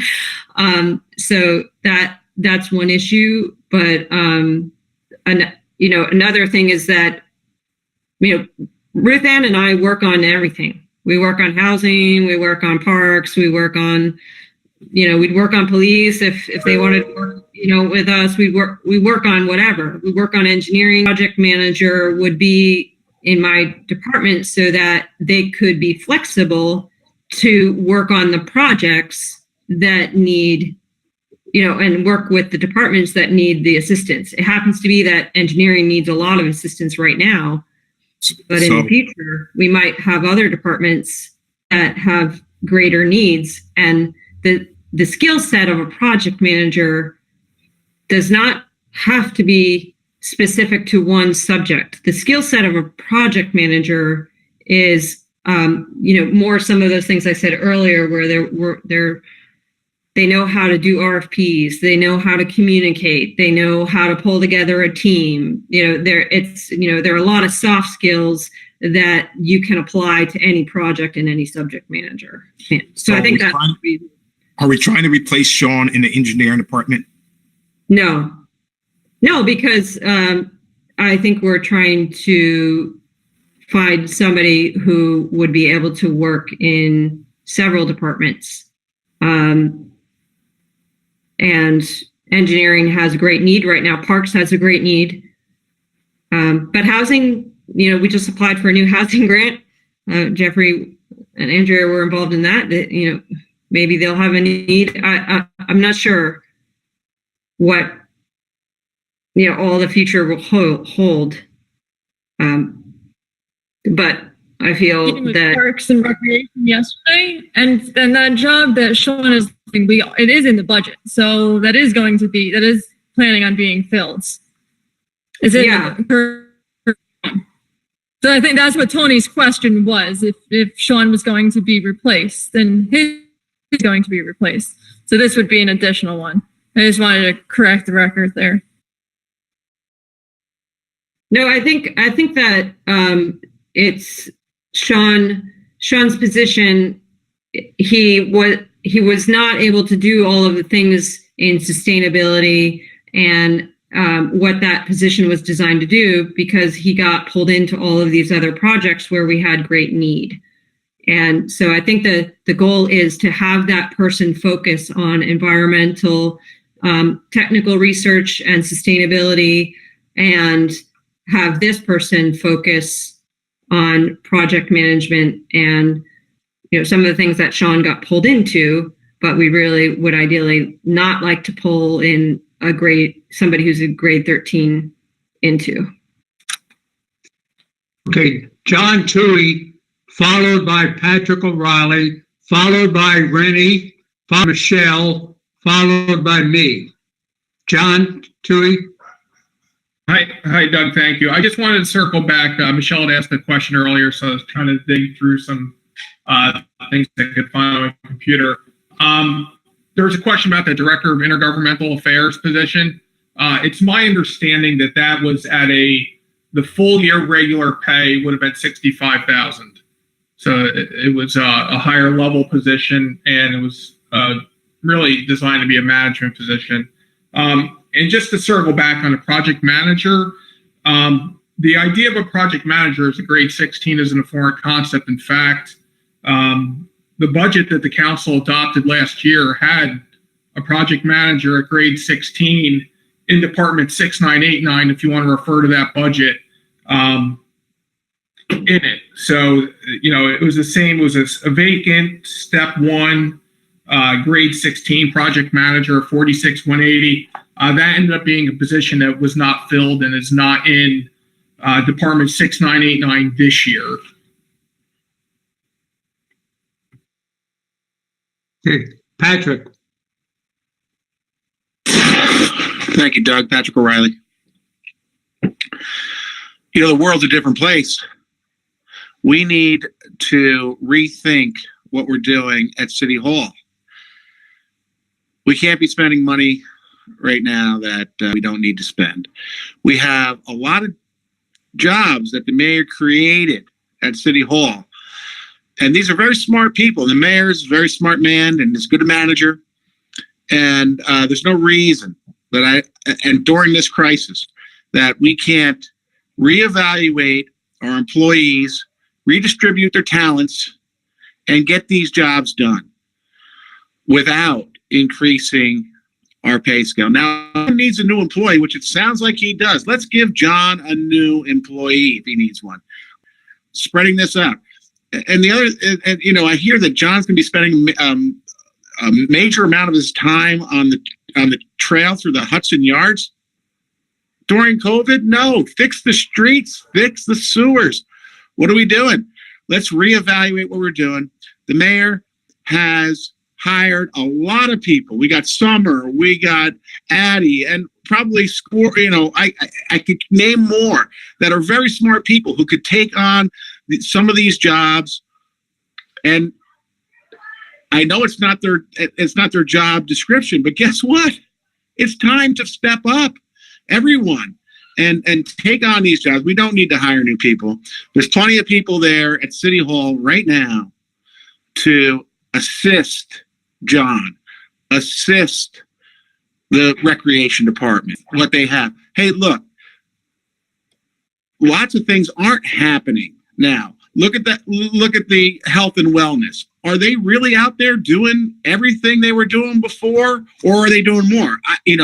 Or are they doing less? Do they have some extra time on their hands to do something extra? Does Addie have some extra time on her hands to do something, since she's probably, since the art community is pretty much locked down right now? Does Summer have some extra time on her hands to do some things? I bet she may. I don't know how busy she is. I'm not trying to say that these people aren't busy people, but I think it's time for us to tighten our belts. I think it's time for the mayor to rethink what the employees at City Hall are doing. And I think the unions right now, are very understanding of the situations that we're in. So to say that we need a level 16 or we need a level 13, I think that can be. I think right now during COVID, I think that is a something we can work with and work with them. These people are not unmanageable. I've been in a union my entire life. They work with the administration. They make things happen that need to happen. I think we can handle it in-house. And I've said that from the beginning, since COVID, since the first day of COVID, I've been saying this. We need to handle things in-house now as best we can. Thank you very much. Randy? Thank you.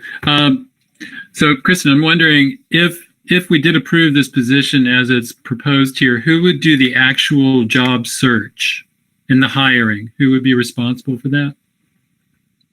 Well, I think that I would lead that like I did for Ruth Ann.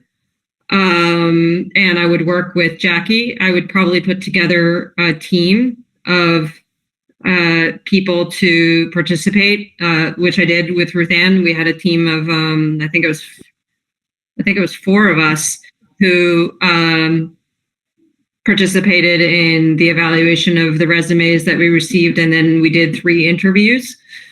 So those folks participated in those. So I would put together a team. And potentially including a council member. That's. Michelle, I think you're next. Sorry, it's been a while. Let's see if I even have my hand up. So I was actually just looking for the press release that was put out for Sean Coster's job to be for the job search, and I actually don't see it anywhere anymore. So again, I was just going back to what has already been covered. What if some of his job, the replacement could cover in helping out? So. Well, one of the things that we discussed at another recent capital project meeting is reorganizing our project management format and setting up teams for projects, and doing what some of you have suggested, which is really dividing and conquering, and getting folks, for example, Kyla knows a lot about seeker and could really help and focus with some of the seeker aspects of the project. But I just want to reiterate, I think in response to Patrick's comments, that everybody in City Hall works really hard and above and beyond, including Addie and Emily and Summer. I mean, I don't know anybody here who's wasting a minute. So when we say that there is a need, there is a need, and projects will just go slower if this position is not created, and that's just the reality. That's the truth. So, and the cost of there is a cost to delaying projects, and that's the reality.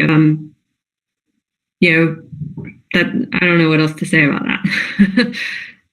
I just want to say that I don't want to convey, and I don't think any of us are trying to convey that all of you don't work really, really hard. And I know everyone during COVID has taken on, in every job and everywhere, all you hear about is how everybody is working harder, right? So I just want to make sure that none of you feel that we're saying that you guys aren't working hard enough. That's not it at all. It's not up to you to decide what projects the city ends up doing. So it's, I don't want you to walk away feeling, personally attacked or, hurt in any way. I don't think that's what any of us are trying to convey. So. Okay, I was next, but I'll yield to John Toohey. I just wanted to, I heard some references to Sean Coster. I just want to point out that Sean's position was not pulled out of the budget. Sean's position is in the budget, and Alan Aiden's position is in the budget, is vacant. It's for a half year though. So that was with the July 1st start date.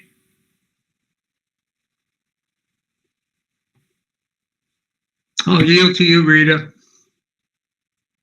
Thank you, Doug. And so, Kristen, I want to follow up and piggyback off of what Michelle said. You know, you and Ruth Ann, you guys do a wonderful job getting these grants for us, for the city, and getting these projects for us. You know, but it's a tough time right now. You know, with the pandemic going on, it doesn't seem like it's going anywhere right now, right? And so, you know, I understand that the projects may be slower, there may be costs associated with it, but the reality of it is what it is. You know, I think that we're in a time right now where we need to really be careful about our spending. And that goes for not just City Hall, that just goes for everyone in general right now during this time.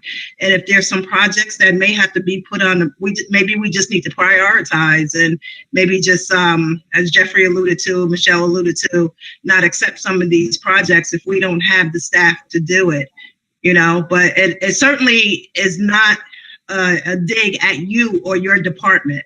That all of us are, you know, we're just concerned about the times that we're in right now. And that's not just for, as I mentioned, the city of Kingston, you know, this is worldwide right now. So it's not specific to your department or us. So I just want you to understand that, because I think that you do a wonderful job with these grants. You have a lot on your plate and you handle it. And I must say you handle it well. And so I just want to tell you that. Okay, thank you. And I'm not going to take this personally if you don't approve this position. I just want to clarify that. But I also want to be very clear about the need, and I wanted to be clear that from my perspective, this was for all of the city, not just my department. You know, I think I've said that a few times. So. Okay, I recognize myself.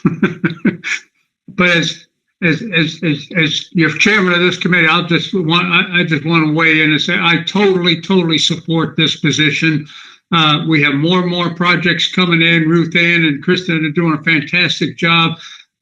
This will allow them to focus more on the job, on the grants. Whether this person belongs in Kristen's department or John's department, I think is mute. They're gonna work together. They're gonna work this out. We need this position. I'm for it. Any more discussion? Tony, Kristen, you want to respond? Or I was just going to say, I have no opposition if you want to stick it in John's department. I'm okay with that. I mean, I don't have an attachment to being in my department. But I support the need for a project manager. Yeah. And my only concern is whether the monies that were budgeted is enough to get the person that we need, but that's a second order thing. Tony? Again, so I want to iterate what Michelle and Rita said. We know how valuable you guys are. We know how every employee in that city hall is working as hard as they can, you know, and again, that's what's going around the whole country. Everybody's working as hard as they can. And but again, during these economic times, and we have to be the watchdogs and for the citizens residents of the city of Kingston. And that's what one of our titles is. And when this budget comes up, and to make sure and we're looking out for the taxpayers. So only one other part here, and I forgot now, I just lost train of thought on this. Oh man, I apologize. I might have to come back to this. I'm getting old. Man, I can't remember what I was going to say. Okay. Are there any other comments? Oh, no, my comment is that, so again, I'm not that old yet, but, you know, Doug, you've thrown in there that you're for it. And I mean, I've had conversations with some other members, and council members about what is the protocol if we have a discussion like this and everybody's not, for. And do we take a vote on it? Is this something we discuss at wrap up? Is this something we discuss now for the budget? And that's why I had a question to you or John too in regard to that. John, you want to respond to that? Yeah, I mean, typically what we've done at the wrap up meetings, whatever items the council has, you know, obviously, you know, we haven't talked about, you know, decisions we're making as we go. I think most of the council members probably have a list of some items they want to talk about at the wrap-up meeting. Typically, at the wrap-up meeting, we've taken straw votes, right, of some of the items, and then a committee report would be passed around to actually suggest changes to the budget, and then we would get a vote. If you have a majority vote, those changes, those items that were on that committee report would stick. And then once we were done with the committee reports on changes, we would tally everything up and see where we're at. But yeah, typically that'd be at the wrap-up meeting, Tony. And then there would be a committee report for each change to the budget.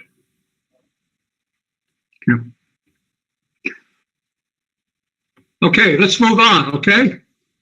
Thank you, Kristen. Get a good night's rest. Okay, thanks. I'm going to stick around for a little longer, though. Let's move on to the engineer, John Schultz, sheet 10 and page 39 in the budget book. John, obviously you're down in manpower. We know that. That's favorable in terms of pay. Looks like you're compensating by bringing on some part-time employees. Yeah, I'm actually wondering, maybe a question for John too, if that's might be a typo under the 112. It reads as part-time, but my intention was that would be overtime pay. The 6,000. Oh, you said overtime. Yes, it should read overtime. I think that may be a typo on the sheet. Okay. Okay, gotcha. In my book, it is overtime. In the budget book, it is under 103 overtime pay. So, John, you're looking at, you have an overall favorable variance of $95,207. A big part of that is reduced expenses of $52,000, and that comes from your regular pay line down and consultants being down. That's right. You want to walk us through that? And you also have some within the regular some increase in revenues. Yeah. Within the regular pay, and then, in respect to the hiring freeze, the vacant positions, we were looking to fill those, into, not immediately in January of next year, but to wait a few months. So that would produce that savings of about 19,890 there that you see. Together with the fact that, I had a grade 17, step 6 with a lot of longevity pay, so I had a very senior employee, and when we refill those, it will be with more junior level. And on the consultants line is one that's, difficult to predict. Most of the time, when we're doing these large projects, those are capital consultants and they're not in this item. So that, we felt we could reasonably trim this one for the next year, for the foreseeable future. The line 412 data processing support's down quite a bit. Yeah, there was a subscription to a software for asset management, which was a citywide subscription. It just happened to be in my budget, but that asset management software is being discontinued. Mm-hmm. New York State grant, that's line 3389. Right. Nice increase.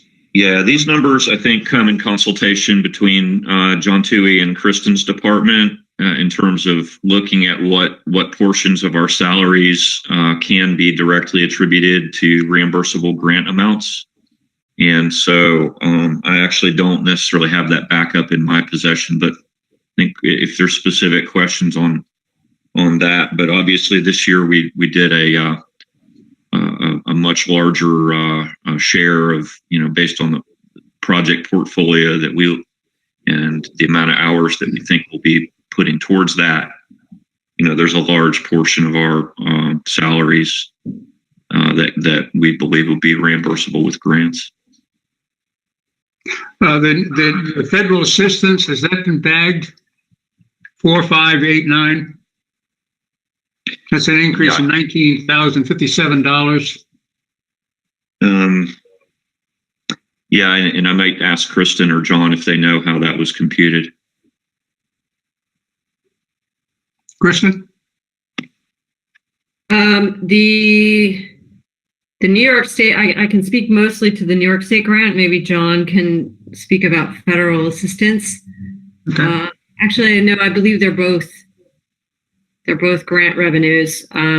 So I think earlier during my budget session, there was a question about why my grant revenues went down. Well, as we transfer projects from design to construction, and so, for example, the Broadway Streetscape project I brought through design, and now John is managing it through construction. So his department gets the grant revenues for the staff, because the staff who are managing are in his department. So that's why those numbers, have gone up in his department and down in mine. Mm-hmm. John, Julie, can you comment on the federal assistance? 4589. The federal assistance, and what's the question, Doug? I'm sorry. There's a line item here of $19,057 increase over last year. Yeah, that's a grant. Actually, Doug, one of the requests from the council last year, and I don't know if everyone has seen that. We put in a grant reimbursement detail in the last page of the budget.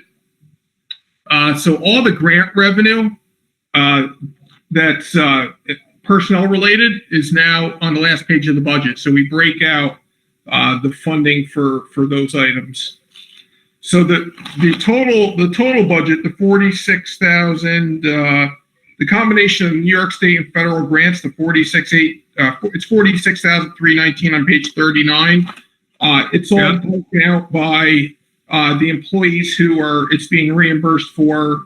I would have to dig into the file if the question is as to which specific grant that is. But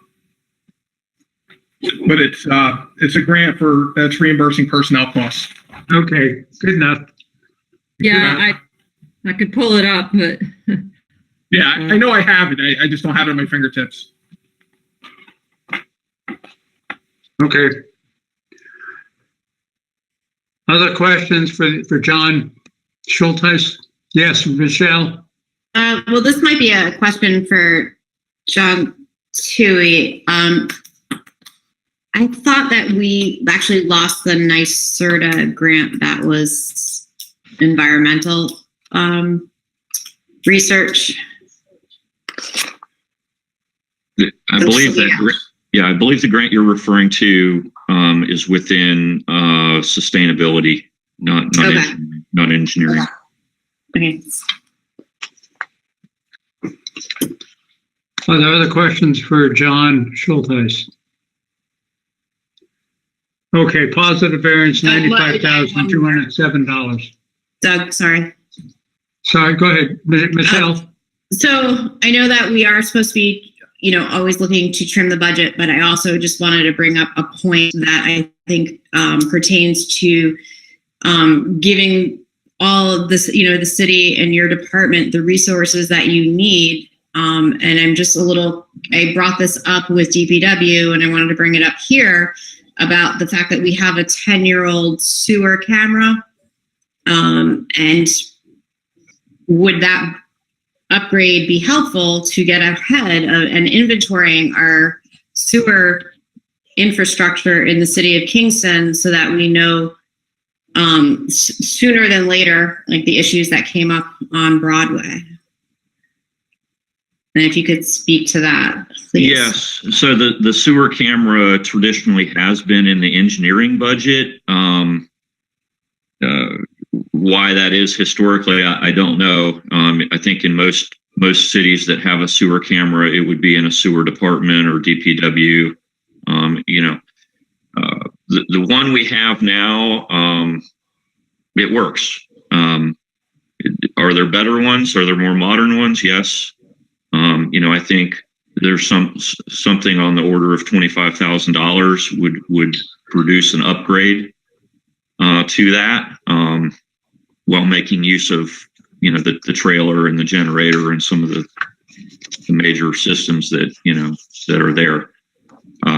It's not something I'd specifically envisioned for this year.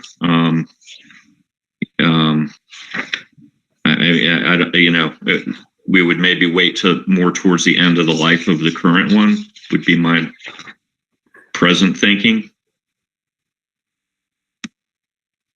Okay, thank you.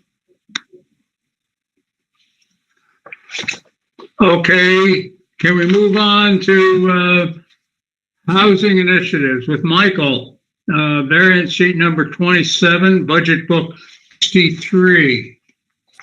Mike, welcome. Thank you.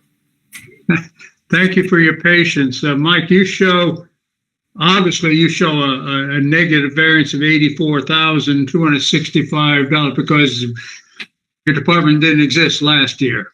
So I think,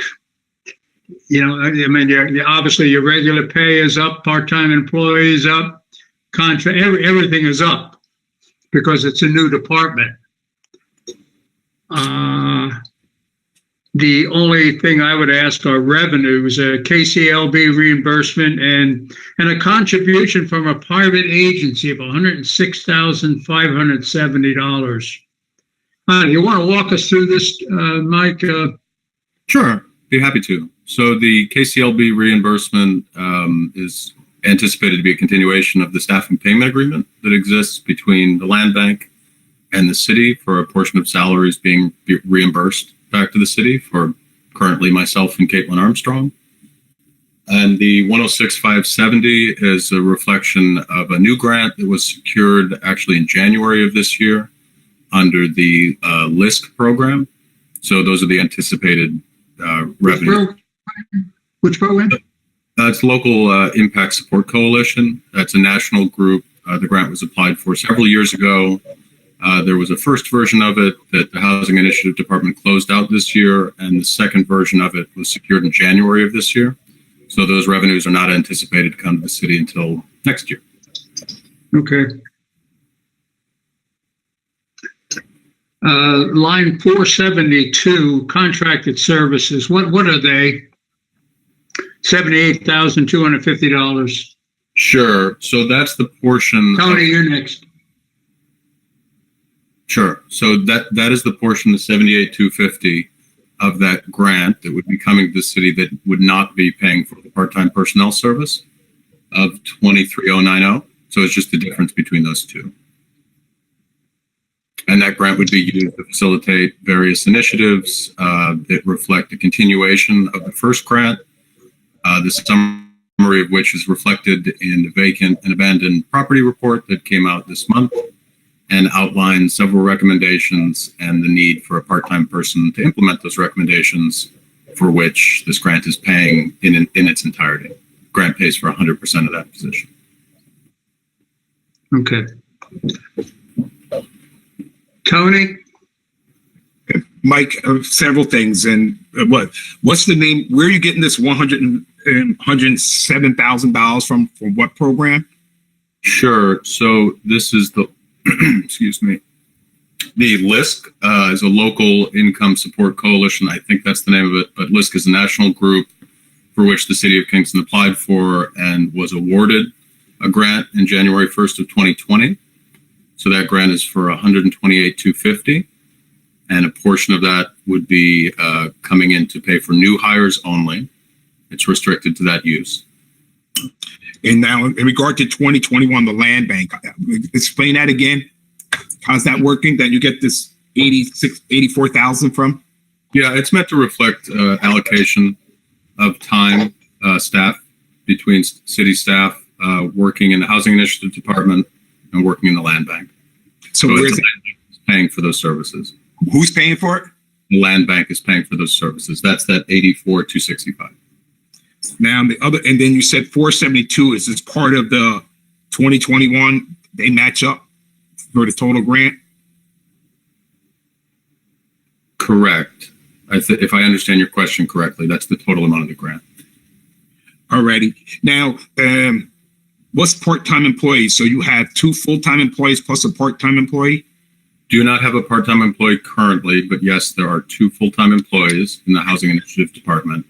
And the part-time employee would be anticipated to start in 2021, would be fully paid for by that grant that I mentioned earlier. And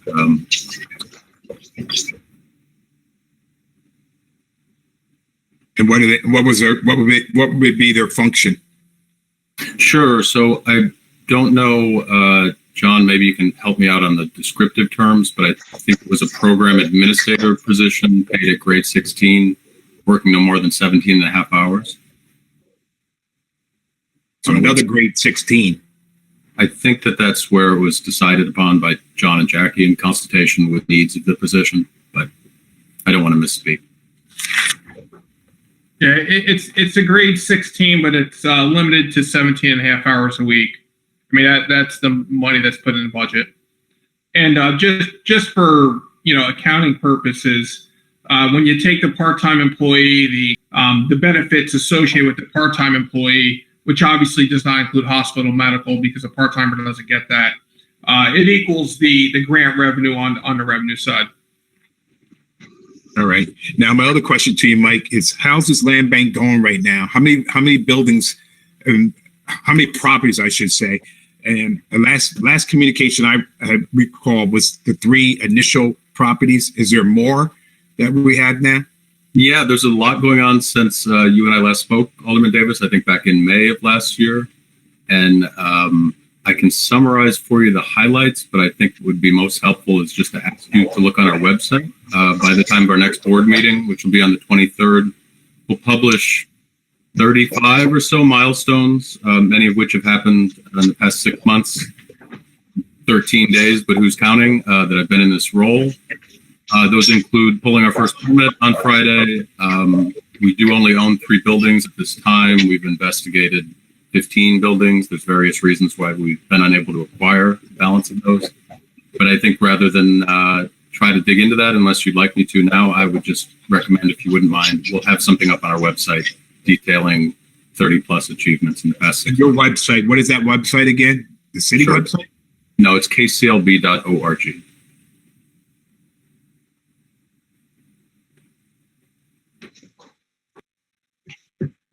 KCLB.org. Okay. Rita? Off of mute. Hi, Mike. Hi. Hi. I don't know if we've ever met before. We have not, Alderwoman Worthington. Well, nice to meet you. So this part-time employee that you're talking about, you said that would be fully covered by the grant. So Yes. going forward, then, would you have to look for more grants to keep that position going, or is just for the coming year? Sure would have to look for more grants to keep that position going. We anticipate, as Kristen referenced, tomorrow we will be finding out on the success of the grant application that was made for additional initiatives, part of which would be funding this position in continuance and through until March of 2022. So, yes. Thank you. Welcome. Michelle? Yeah, hi, Mike. So, correct me if I misheard you. You said that the job, one of the positions is being funded to carry out the recommendations of the housing report? That's the grant provider's goal, I think, with the grant itself. So the LISC 1.0 grant, which was secured by the city in 2017 and closed out in September of this year, one of the deliverables was to produce that report and to outline in that report several different recommendations that are kind of nationwide. For example, the Vacant Property Task Force is a national initiative that LISC has used with all of these types of grants and grantees to try to unify communications between departments, identify some efficiencies that could take place with trying to do more with less. And this position is intended to help steward, for example, that initiative, but there are 8 recommendations in the report. Right. So when was this report created initially? When was or it? Was an RF? Did we put it? I don't remember us putting in like an RFP out or anything to get this. That's a question I don't have the answer to, only because when I started in May, on May 4th of 2020, the consultant had already been selected. So I assume it went through a process. I'm sure it went through the proper process, but I don't know. Okay. Do you know the cost of the report? The cost of the consultant was exactly $40,000. 40. Okay, thank you. And then I don't know that everybody is even aware of all the recommendations that are in this report on our council that would fund then this extra position, which includes us dispensing with properties that we initially thought were turned over to the land bank, changing the way we do foreclosure process, shortening the amount of time. So there's a lot of things in this report that I feel like everybody needs to digest to understand what this department is going to be doing. When the job was approved back in finance in March, and then at the Common Council meeting in April, it was for a housing, director, but we didn't know it would become a whole department. So it's just, it's COVID. We're trying to cut back, and we all recognize the need, urgent, year-long need. That's, we are years behind in getting housing going. So trying to balance finding ways to provide housing with also the cost that it takes then, and creating of a new department within our city budget is a little breathtaking right now. So thank you. Rennie, did you have your hand up? No. Okay. Tony? And Mike, just follow up. I did Google this thing here. It took me a couple of times to get in here.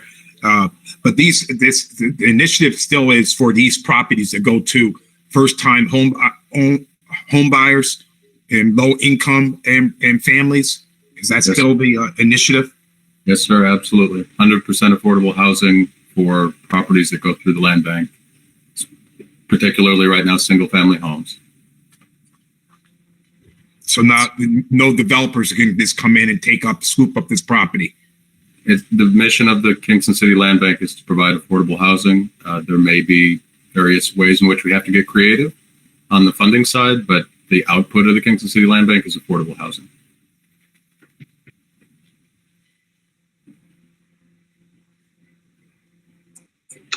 Rita? Okay. So Mike, that brings me just segued into another. So the Affordable Housing Initiative, then did I read that single family home or family of 4, they would have to be making about $85,000 to participate in this program? I think perhaps what you read was the press release outlining the ceiling, like the high end for the income level that would be targeted by the land bank. That's not the floor where the land bank would land. We're currently in the process of finalizing the request for proposals that we issued last month, and bids are due December 1st. So based on the pricing that comes back to us in consultation with some of our funding providers, then we will know the income levels of the households we'll be targeting. That is the upper level. Okay, I'm just glad to hear that, because we know that's a high ceiling. Me too. For especially if we're talking about low to moderate income families. Absolutely. So I'm glad that that's not the actual amount. Me too. Okay, other questions for Mike? Okay, not hearing any. Thank you, Mike. Thank you. Thank you all. Nice to have you with us first time. Okay. Appreciate it. Bye. Okay, let's move on to the city clerk, and who has several departments, starting with the city clerk herself. Variance sheet. Well, they're all on sheet number 4. All her departments are on 4, and also not on there, Lisa, is the Rondout docs, which should have been on there. Somehow that got put into. That's my bad. It got put into John Toohey. It's yours. Yes, it is.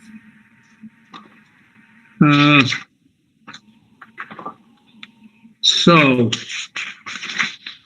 the clerk's office itself is showing a positive variance of $45,205. Your regular pay is down, but part-time employees are up. Right. So if you recall, initially I had a part-time bilingual clerk, and then that position was made into a full-time position last year.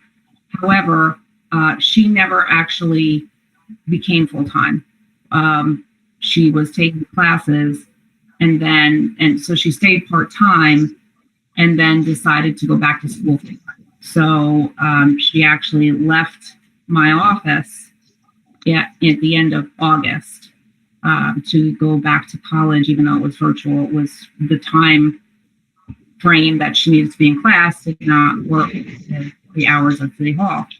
So that position was vacant, and we then hired a temporary person to do the health screening at the door.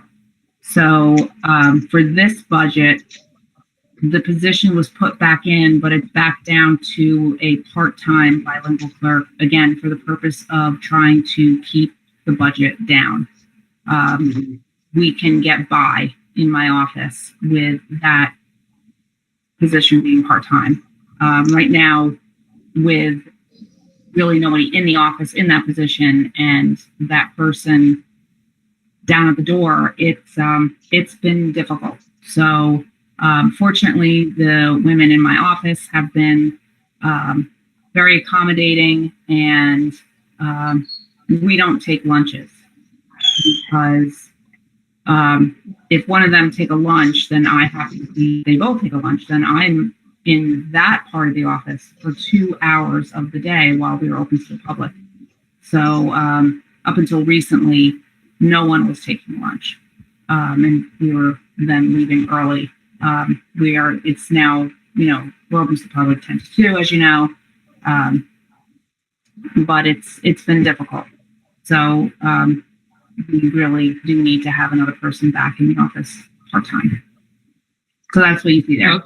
The savings is the full-time, but then it's put back into part-time. Lisa, line 411 consultants is up by $10,000. What are the consultants? That is pay for an attorney for the ethics board, and it's been recommended to be put into that line so that it is independent of the mayor and clerk council. Okay.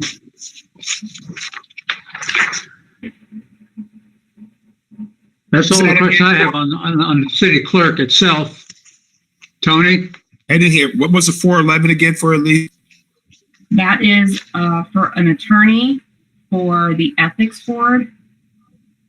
And it was put in my budget so that it's completely independent of the mayor and clerk council. Thank you. Can I just jump in just in case people don't know, that's only used. It's not, they don't have their own lawyer. It's just if they need one, if there's a conflict of interest with corp counsel, that's where they go into. I just wanted to, in case you didn't know. Steve? Andrea just answered that question. Okay. Can we move on to building maintenance?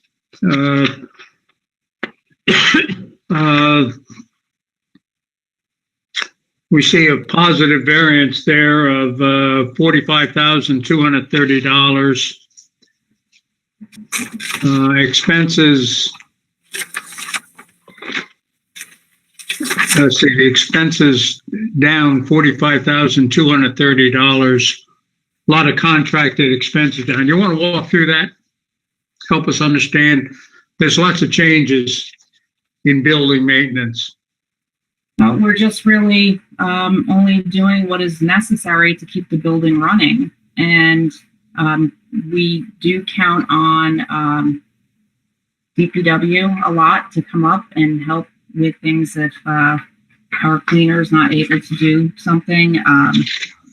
We call upon our city electrician quite a bit. So it's just trying to do the same with less, really. Yeah, that's obvious. You're doing the same with less, maybe more with less. I don't know, but that's good. I mean, contract expenses are way down, so that's obvious what you're trying to do.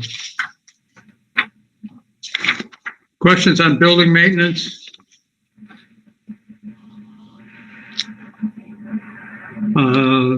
Central printing, I don't think there's much changes there. It's a very small amount, $1,450. Is there anything there to discuss? No, just Doug, Patrick is sorry, but Patrick's been raising something about building maintenance. Patrick? Hi, Patrick O'Reilly. As you know, I've been concerned about the maintenance of City Hall itself. The landscaping outside is, I'd have to say, atrocious at best.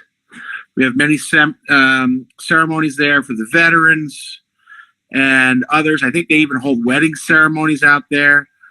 The front of the building looks terrible.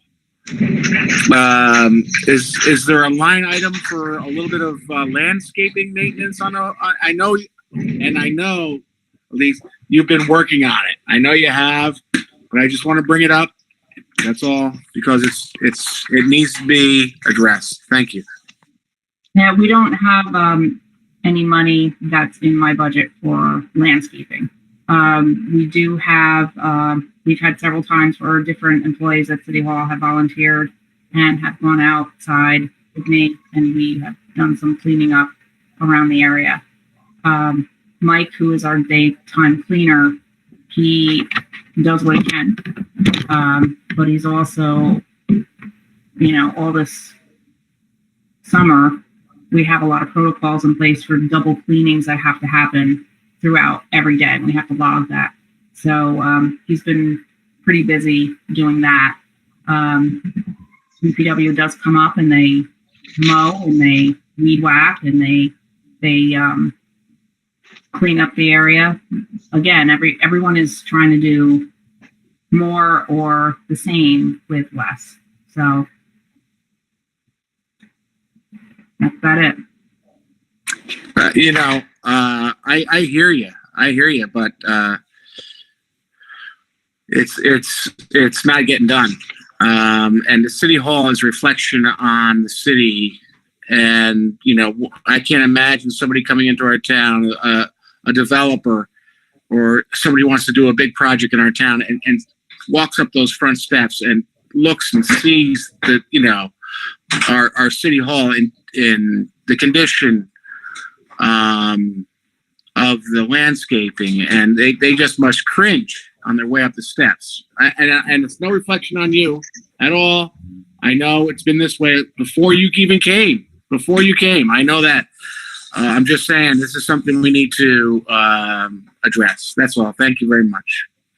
Yeah, I just read that last year on Earth Day, this past year, there were several people from City Hall, including the mayor, who was outside cleaning and weeding. So we do what we can. Tony. I would I'd like to put in a suggestion. Right now we're coming into winter season, so we can't really, and spruce up the trees and all that.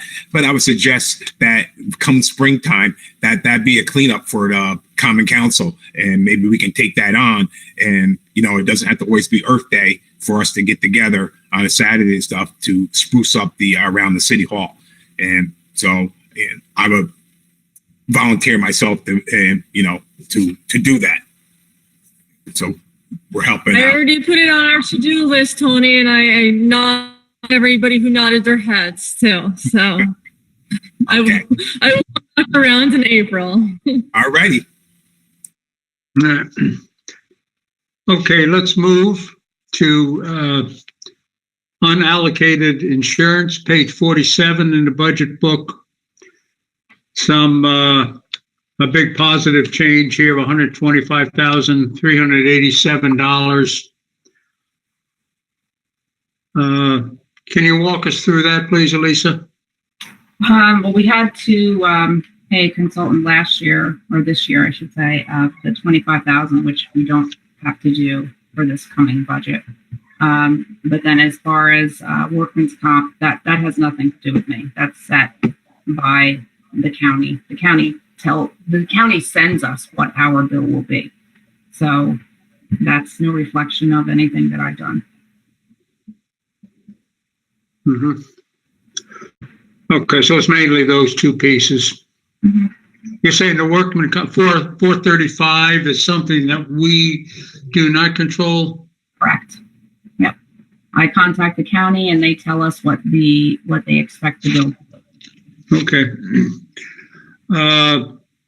Move on. Registrar of Vital Statistics, page 55 in the budget book.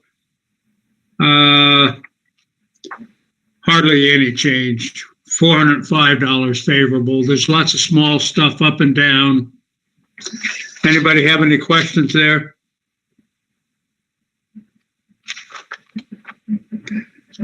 Moving on to celebrations. Budget's been zero for the last 2 years, so there's no change there. Moving on to Visitor Center, page 73. Positive variance of $9,800. And that's, all the contracted expenses are down. And revenues are still at zero. So it's a favorable variance of $9,800 due to all those contracted expenses, right? Mm-hmm. Is there anything to mention on them? No.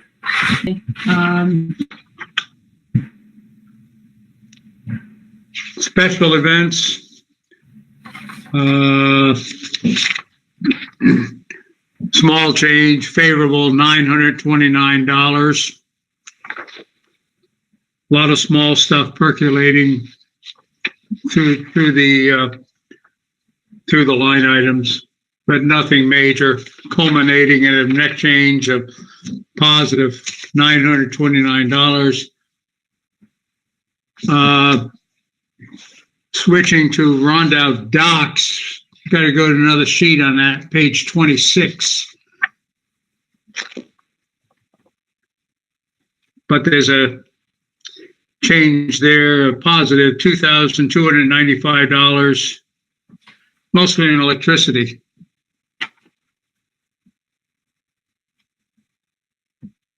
Yeah, I know our city electrician has actually spent quite a bit of time down there this year, replacing a lot of the electric lines and making some improvements. Okay.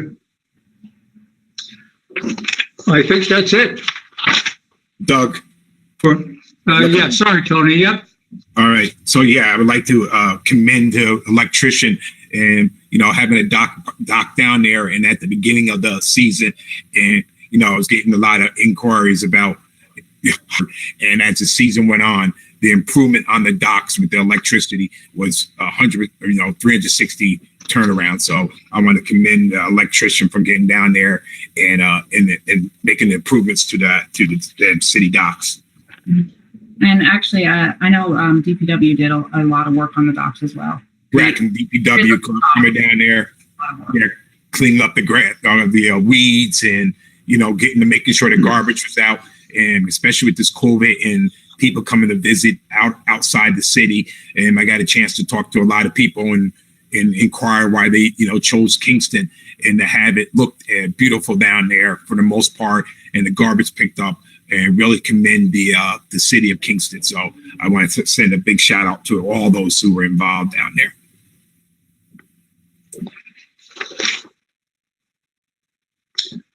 Okay, thank you, Lisa. Now to the very, very patient Sue Cahill. Yay! Thank you for waiting, Sue. Hi. That's okay. I've gotten a lot of work done with them. No interruptions. It's great. Okay, Sue is responsible for basically two departments, planning. And planning, your expenses are up $15,000 and revenues are down 10,000. So I'm sorry. Planning expenses are down $15,000 and revenues are unfavorable 10,000. So net, you're showing a positive variance of $5,188. And I don't know if there's any big items in that. Consultants are down quite a bit. Yeah, Line 411.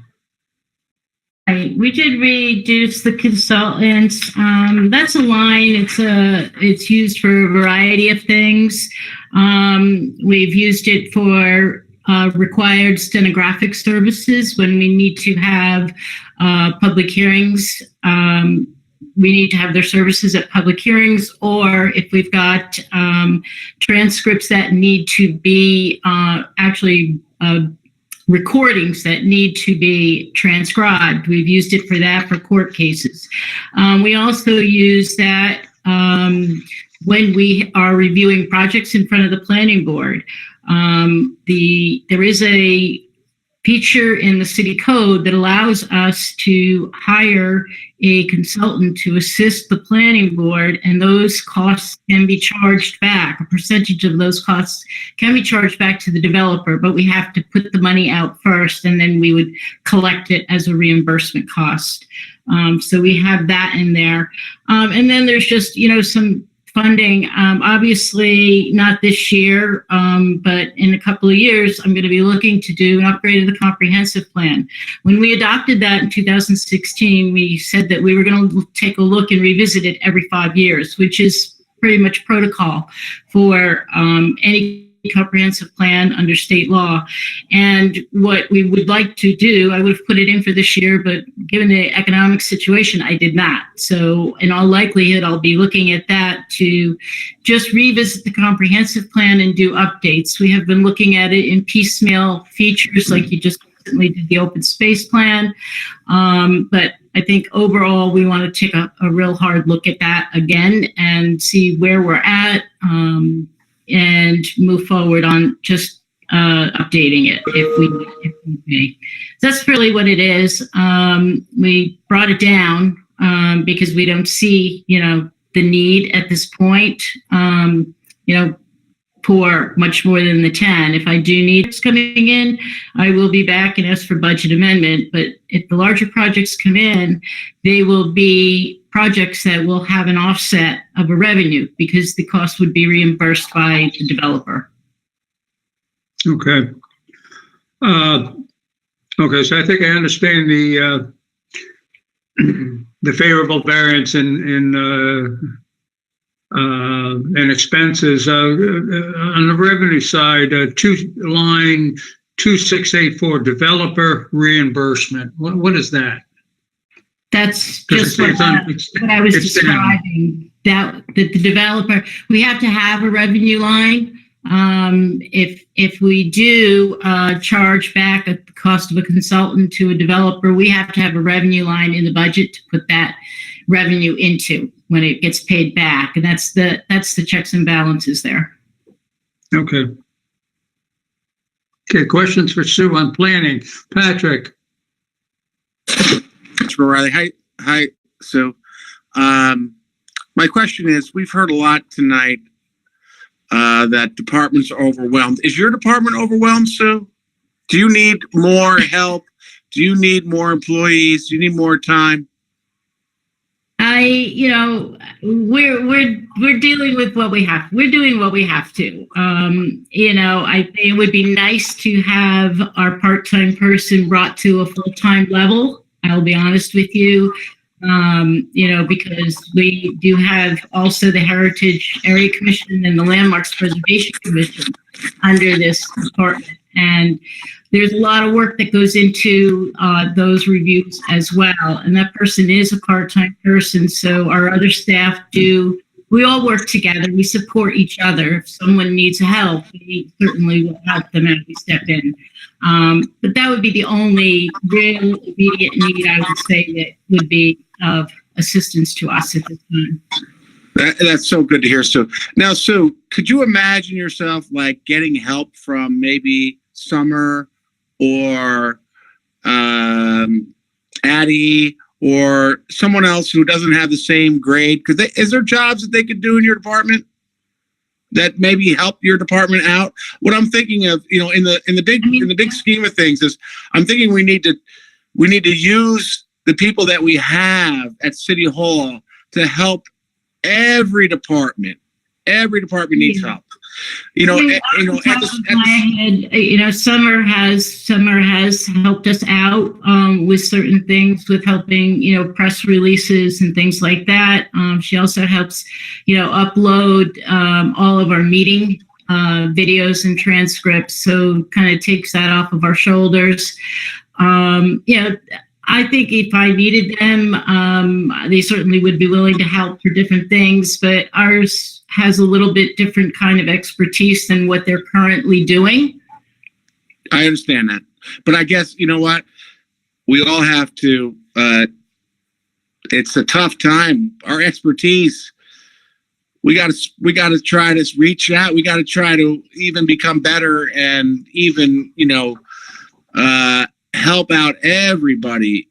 I know at the school, Tony and I will help out anybody we can, because it's just that time. It's just that time, What you're saying, Patrick, and I'll be honest with you, a lot of that inter-office support is going on right now. With us and the assessor's office in particular, we're right down the hall from each other. We cover for each other all the time. We will help each other out if large mailings are needed in the assessor's office. Our department will kick in and take some of that burden off of them. So there is a lot of that going on. When the need arises, other departments are willing to step up and help out another department just to get through a certain issue. That's so good to hear. And it's definitely the time, it's definitely the time for all of us to help out wherever we can, Thank you, Sue. So let's move on to expenses on property acquisition for taxes. Page 32, that's a big item there, showing a net improvement of $449,212. Can you explain that, please? Basically, that is... It's all on the revenue side. Right. Yeah, that is the anticipated sale of the Downtown Visitor Center at 20 Broadway. I'm sorry, say again? The sale of 20 Broadway downtown on Lower Broadway, the Visitor Center. That's okay. What that is. Uh-huh. Is that anticipated? Has it been sold? Or is that what you're expecting? Right. It's what you're expecting. Yes. Okay. Good luck. Okay. The only other thing, you want to make any mention of the lighthouse, Sue? There's a favorable. That's in the. Tours were put on hold this year, but we are working. And again, Kristen's office has been a big help on that with FEMA and using the FEMA monies to do repairs out to the lighthouse.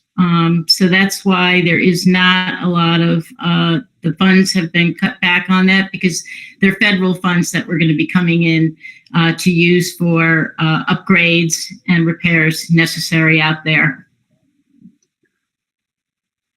So, you have a favorable variance of $9,000 on the Right. lighthouse. Yeah. Okay. Right, because we won't be relying on the city's funding for that to do any work out there. We're going to be using federal sources. Okay. Patrick. So the visitor center, which is that nice little spot down at the end of the boulevard there, I call it. I guess it's not the boulevard, it's the roundabout. How much are you going to get for that? I don't know at this point in time. That was a number that. Tell me the number again. Huh? What was that number? It was 400 something. 400,000. And what is that? Like a condo or something? No, it's a 2 stories office building. That was a condo. 51,000. It was a condo that was turned into an office building, correct? No, it's much larger than the condo.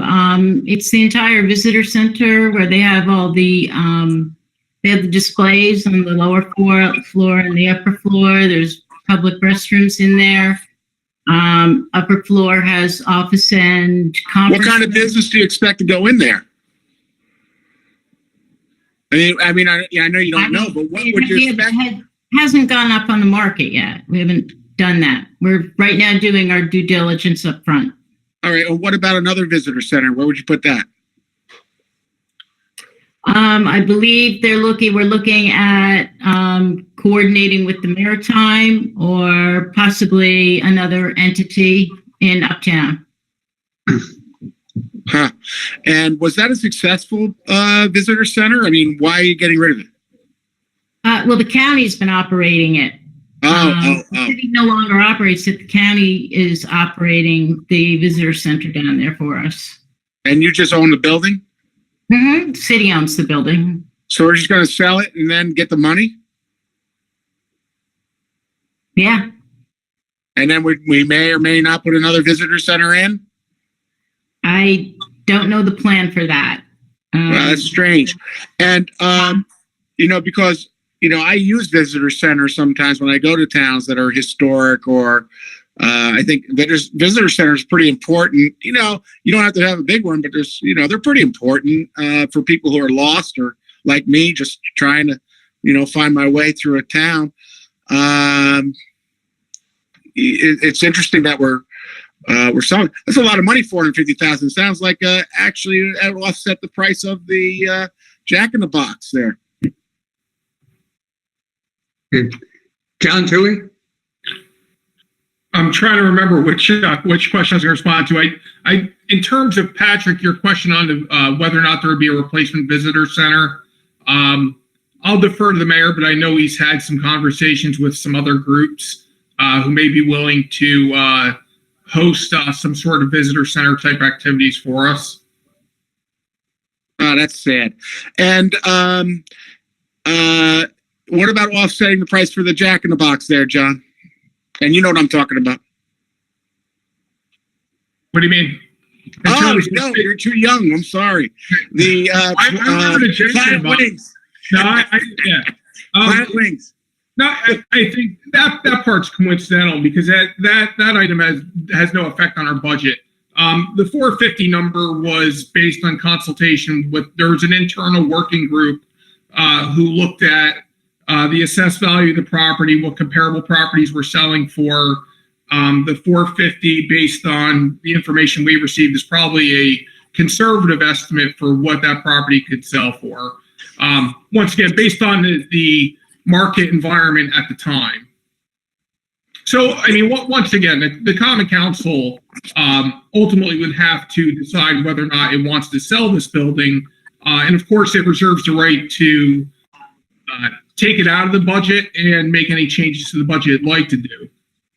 Yeah. Well, I'm not a real estate person. From what I see, that visitor center is is not as useful as it could be. It doesn't have the in and out. It doesn't have a lot of things that I would say a visitor center has. It looks more like a condo to me. And maybe we should sell it. I mean, it sounds like a good idea to sell it and, make a better spot somewhere else. But thank you, John. Thank you. Sure. Well, once again, Patrick, I mean, it's an opportunity too to put a property back on the tax roll. Right now, it's not on the tax roll. Oh, I agree. I don't think it's very useful down there. I don't know how many visitors they get. I know is it volunteer? It's all volunteer. And it was tough to get people even to park there or even work there. I mean, I'm all for putting a visitor center, a better visitor center. I don't think it's just a part of a condo building, and it doesn't really entice you to go in or anything. I think another visitor center would be great. Sell that thing, please. And Michelle? Followed by Steve. I was going to ask if the council had already voted to sell this because I wasn't aware. But you answered my question. Yeah. The council would still have to make that decision. In terms of the property itself, I believe there might be some parking issues. I don't have anything right in front of me, but I believe the square footage is over 2,000 square feet. So it's a pretty substantial building. Yeah. Steve? Yeah, and in addition to no taxes being paid, we pay all the expenses on this building down there, correct? Mm-hmm. Yes. Yeah, and we don't use it. The county uses it. I think doesn't the Heritage Commission meet down there? They still meet down there? No, so we don't use it at all. We haven't met down there in, a few years. We were meeting before COVID. We were meeting here at City Hall. And now we're meeting virtually. Yeah, okay. Hey, John, you got other places like that we can get rid of? We don't use it at all. Any other venues like that we can get rid of? Well, when you have years of budgetary stress, the city's done this before, right? I mean, we've sold firehouses. This is a year where you look for the one-hit revenues to help soften temporary, financial impacts that we're seeing with the virus. It certainly helps. I think it serves more than one purpose. There's a financial impact. There's a continued impact. I mean, it's a page in the budget that wouldn't exist anymore. I'm not aware. I mean, we did talk about. I'm not aware of any other properties that are similar to this that would be an opportunity. No. All right. Thank you. Thank you. Sure.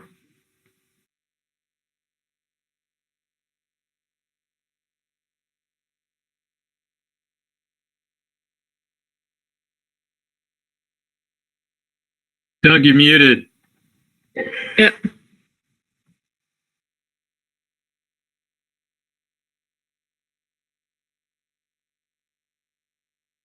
I'm sorry, I didn't want you to hear my parrot. Although Jeffrey can probably still hear him.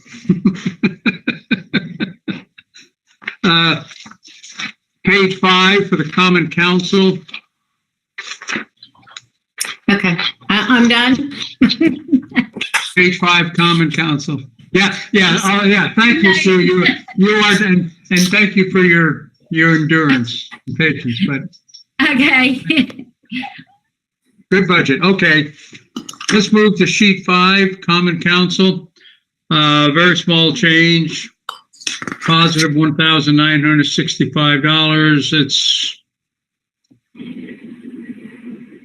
this line 405, contract update the code book. What is that?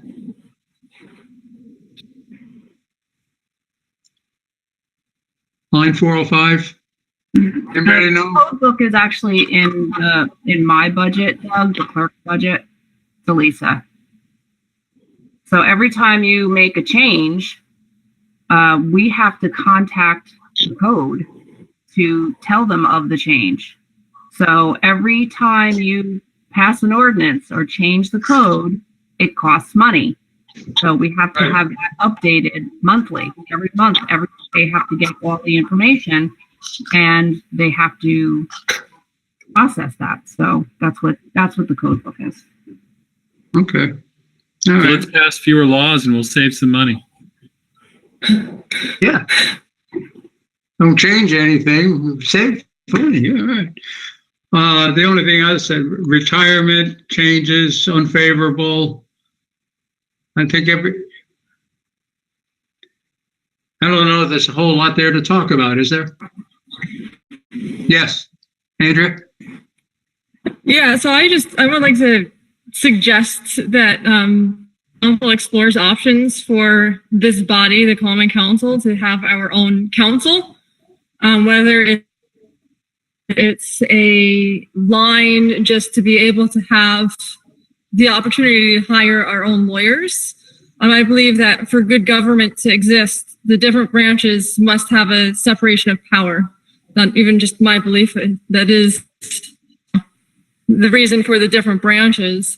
And currently, the Common Council works with 2 lawyers, we all know this, and the confidential secretary, all of whom work at the pleasure of the mayor.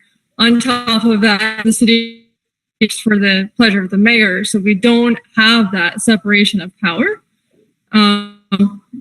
Government 101, so to speak, is for the branches to be a check and balance, and that's the way we're working right now. And even if everything is working fine, we risk that we lose public trust if we aren't running the way a government is supposed to set different independent branches. I also hear from constituents. I don't know if anybody else has concerns. So I just wanted to throw this out there with you all to kind of explore some options on how we could better this. Ready? I agree with that idea of trying to find some way to guarantee that we have the potential for representation. As President Schott pointed out, having a clear line is sometimes very important between the legislative and the executive branches. And because the Corporation Council serves at the pleasure of the mayor, even when they're giving us their very best advice and being completely impartial, it has an effect on the public at large. And I've heard from people left, right, and center who've urged us to do precisely this, have at least the option of our own independent counsel in those times when we may have, be involved in a discussion with the executive branch. And we want to make sure that we're getting advice that cannot be seen by the public as tainted.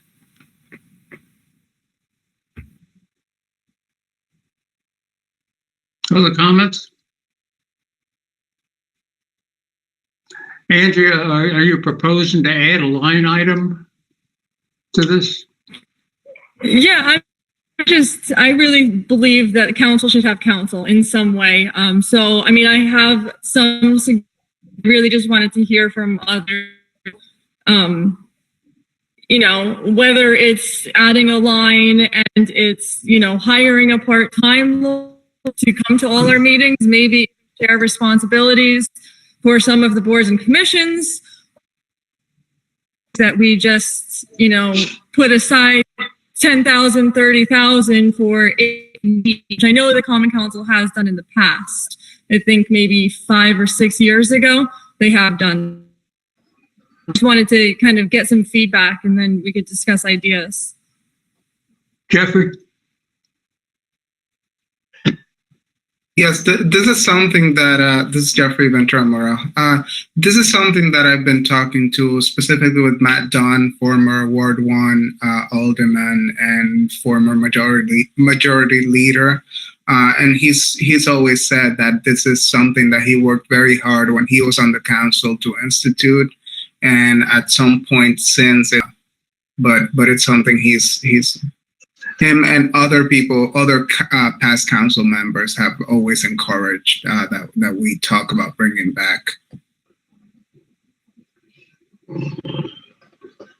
Rita. Thank you, Doug. Yeah, I think this is something that I could support as well. I just wanted to ask John Toohey, is this something that would come from adding a line item? Would this is something that could come from a contingency fund? How would that look? How do we know in 10,000, 20,000 is going to be enough? We would have to do research. We would have to reach out to lawyers. Do we have to do an RFP for this, John? And do we just go and choose, who a lawyer that we want? Do we have to RFP this? And so has those things been thought of? I mean, before we put a line item, we got to make sure that that's enough to cover what we want to happen. Is this going to be a part-time person that we just call on when we need assistance and they're going to pay that? Or is it going to be on referral basis? Every time we contact them, we're going to receive or he or she, we're going to receive a bill. And so those are all things that I think we need to have a discussion on. Renee. I agree with Alderman Davis. I would point out, though, as President Schott noted a little bit earlier, we have precedent because this was in the budget as a fund to draw on if need be. So we didn't hire a lawyer through it, but there was placed in the budget if we needed it. So that would be one approach. That's all I'm saying. It's one approach that we have precedent for, and it would also give us an idea, as Alderman Morell pointed out, that there was some research done with Matt Dunn, when he was on the council. So we have some folks we could talk to pretty quickly, pretty close by to get some idea, to at least establish a kind of basis. Steve? Yeah, thanks, Doug. We've had this discussion a couple times since I've been on the council, and it certainly raises a lot of questions. Not that the questions can't be answered, but it's going to take a lot of sit down, figuring out, who's going to decide, how we're going to decide, which topics are going to go to a lawyer, finding lawyers, as somebody said, or does it have to be an RFP? There's a lot of questions, but certainly we could set money aside if at some point we decide, we really can't come to an agreement how to do this, then we don't have to use it. But, I guess at least we would have that option. So, but there will be substantial discussion on how this would move along procedurally. Michelle? I'm not in favor of adding, council to the overall general budget. It would have to be something where we have, a fund or a retainer, or somebody, that we can consult if on a need be basis. I also would not favor this. I question the need. I don't think we at all are ill-served by relying on the corporation council. I can't think of any instances that got us into a problem. So I question the need. I don't see it. And I certainly would not like to incur an expense line to do this. Thank you. Other questions? Tony? So again, John, and this to reiterate, this is something that we would discuss more at wrap up. Yeah, I mean, if you're suggesting, if the suggestion is to make a change to the budget, you could do that at wrap up. I know this subject has come up a number of times over the years, and those of you who have been here for a while, you recall that.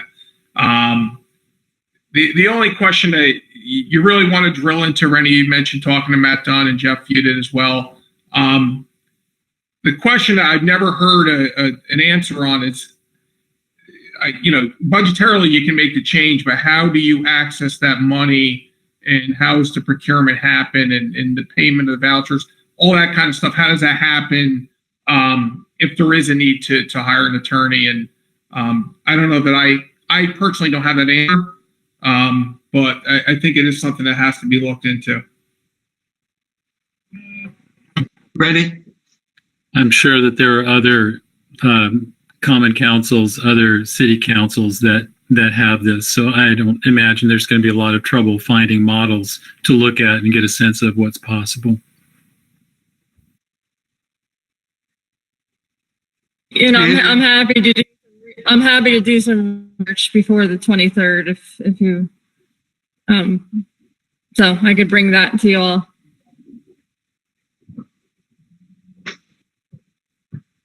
Okay, thank you. Okay, anything else, Andrea, on the Common Council? That was all I had. I don't know if anybody else has anything. Fine. Small positive variance, $1,965.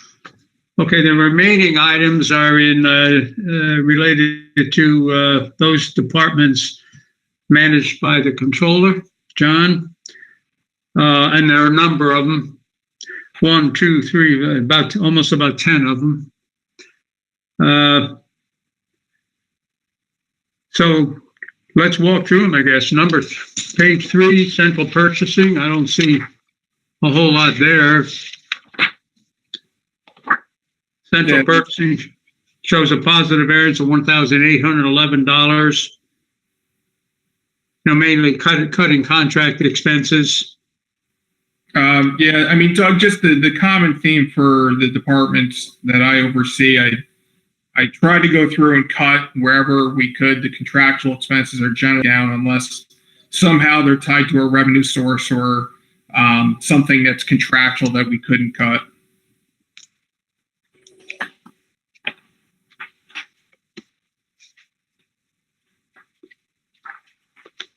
John, let me understand. Are you saying you want to go through them one by one, or you don't? Oh no, I mean we can go page by page. I'm just giving you the general what I tried to do and what most of the departments tried to do is try to go through all those contractual expenses and other expenses and try to reduce them. The purchasing budget is an example of that. We went through and cut a lot of that 400 series accounts. That's why they're down from $1,950 down to $1,075. The salaries are all contractual, and we reduced the overtime budget. It really doesn't get used very often, so I try to bring that down to a nominal amount. Well, going through all those departments, I certainly. I concur with that. I get that.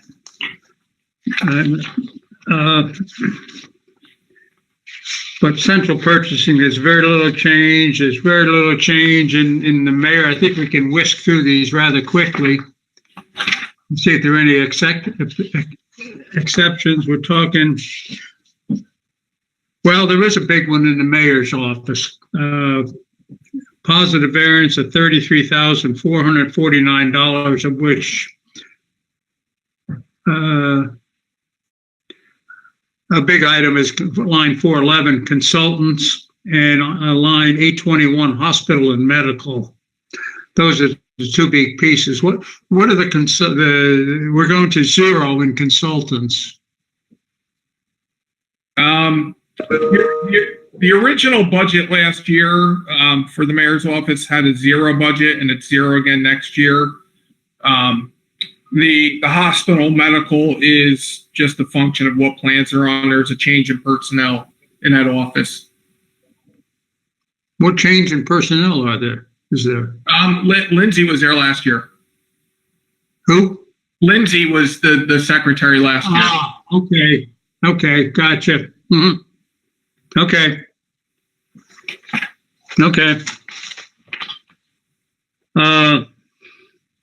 Your office itself, John, page 6.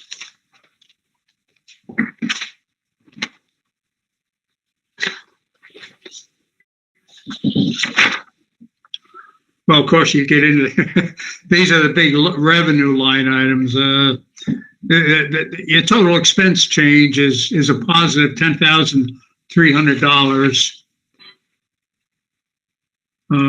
Nothing big going into that, but of course, on the revenue side, there's some very big changes, unfavorable sales and use tax, interest and earnings, New York State revenue sharing, et cetera, totaling 1 million, a little over 1 million too. And I think we understand all that. Yeah, I mean, just to touch on it, Doug, the New York State revenue sharing reflects an estimated 20% reduction. The interest and earnings is based upon our forecast of the rates, interest rates, and where we think we'll be. The sales tax is just based upon the modeling for collections. I mean, you've seen the reports. I mean, we can spend a little bit of time on that. It's a huge revenue number. So I just want everyone to be comfortable with it. I believe in the last update I sent out, I told you where we were at. We're at currently through last sales tax payment, we're down 2.86% year over year.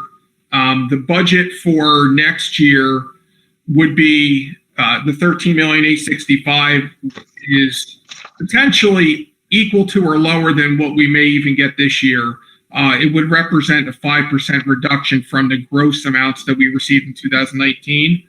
I spent some time this afternoon going through some of the numbers because obviously the numbers change a little bit from the time of the budget's prepared to when you receive it and review it. If our collections for the remainder of the year finished up 12.5%, each collection was 12.5% down from the prior year, our sales tax for 2020 would end up right around that $13,865,000, which is what we forecasted for next year. So our number is in line with the county number. There has been some good news with sales tax.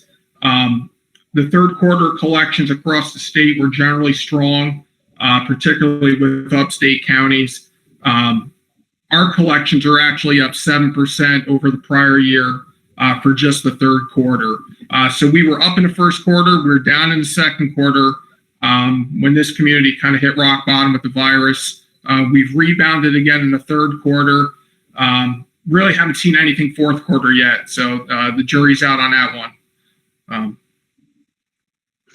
Okay, the next there are three items in the budget under your supervision. The three parking related on-street, off-street, and parking violations. I'd like to go through them on pages 16, 17, and 18 because they're all unfavorable. The on-street parking is unfavorable at $48,344, mainly because the revenues are way down. Yeah. I mean, the revenues across the board for parking are down. Even that we're now up and running with parking again, we're still down. We're sitting somewhere in the neighborhood of the 65-70% reduction.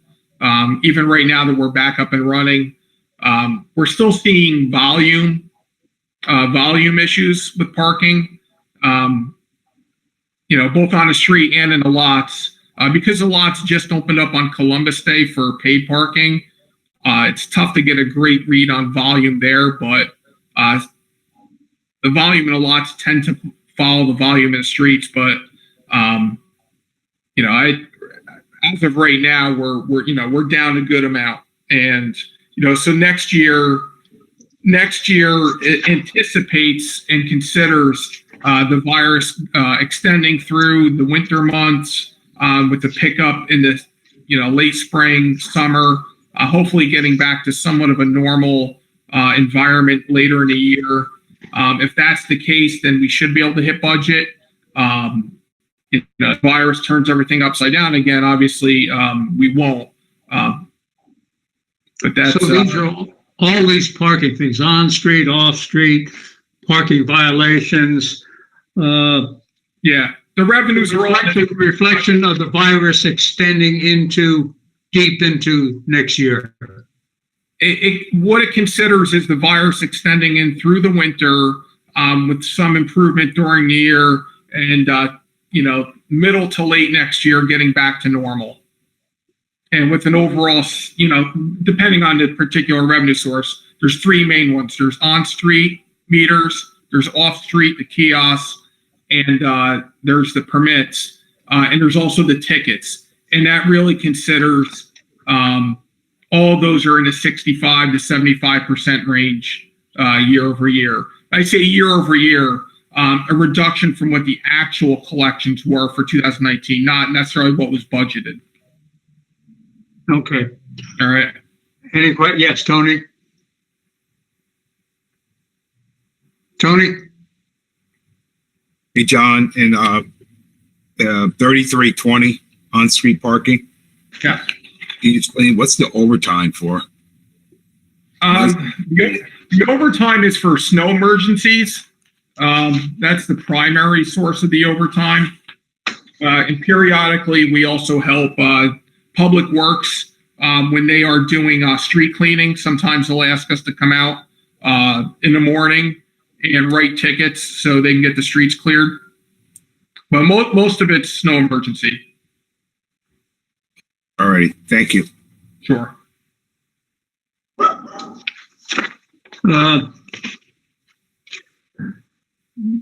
next item would anything else on those on parking? There were three departments there: on street, off street relations. Okay, let's move relations. Okay, let's move the contingency. Sheet number 19 shows a decrease in the contingency of a favorable variance of $175,535. So there's less in the contingency next year than there was in 2020. That's correct. Not going to carry us. I mean, by what we've used this year, I would say so. Yeah. So, Doug, the contingency is based. The basis for the calculation and what we consider is how many outstanding contracts we have, employment contracts, and for how many years they've been outstanding. So for 2020, the police contract had been outstanding. For next year, we will be 1 year outside of the police contract. We will be 2 years outside of contract. I'm sorry, we're 2 years outside of contract for police. 2 for fire and 1 for CSCA. So we make some sort of estimate on what we think those amounts could be. And then we try to add a little bit of money in there for other items. Mm-hmm.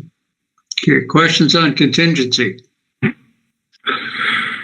John, the only other items under your supervision: bond anticipation notes, hospital medical insurance, tax collection, and transfer to debt services.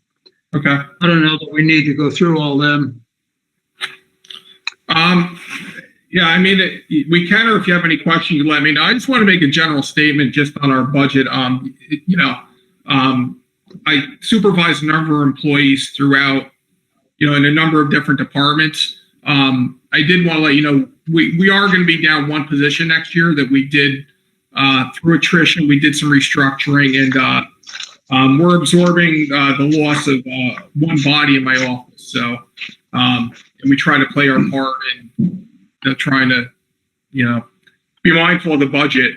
I'm confident we'll make it work, but it is challenging, especially with COVID and being concerned about, what happens in an environment where we'd have to have employees quarantine, et cetera. That's a challenge to make sure that we can keep operations moving.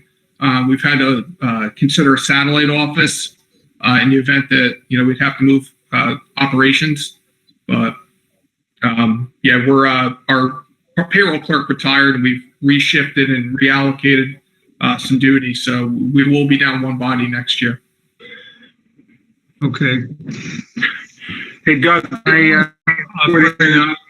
is on page 28, which is what I've called all other departments, of which there are 14.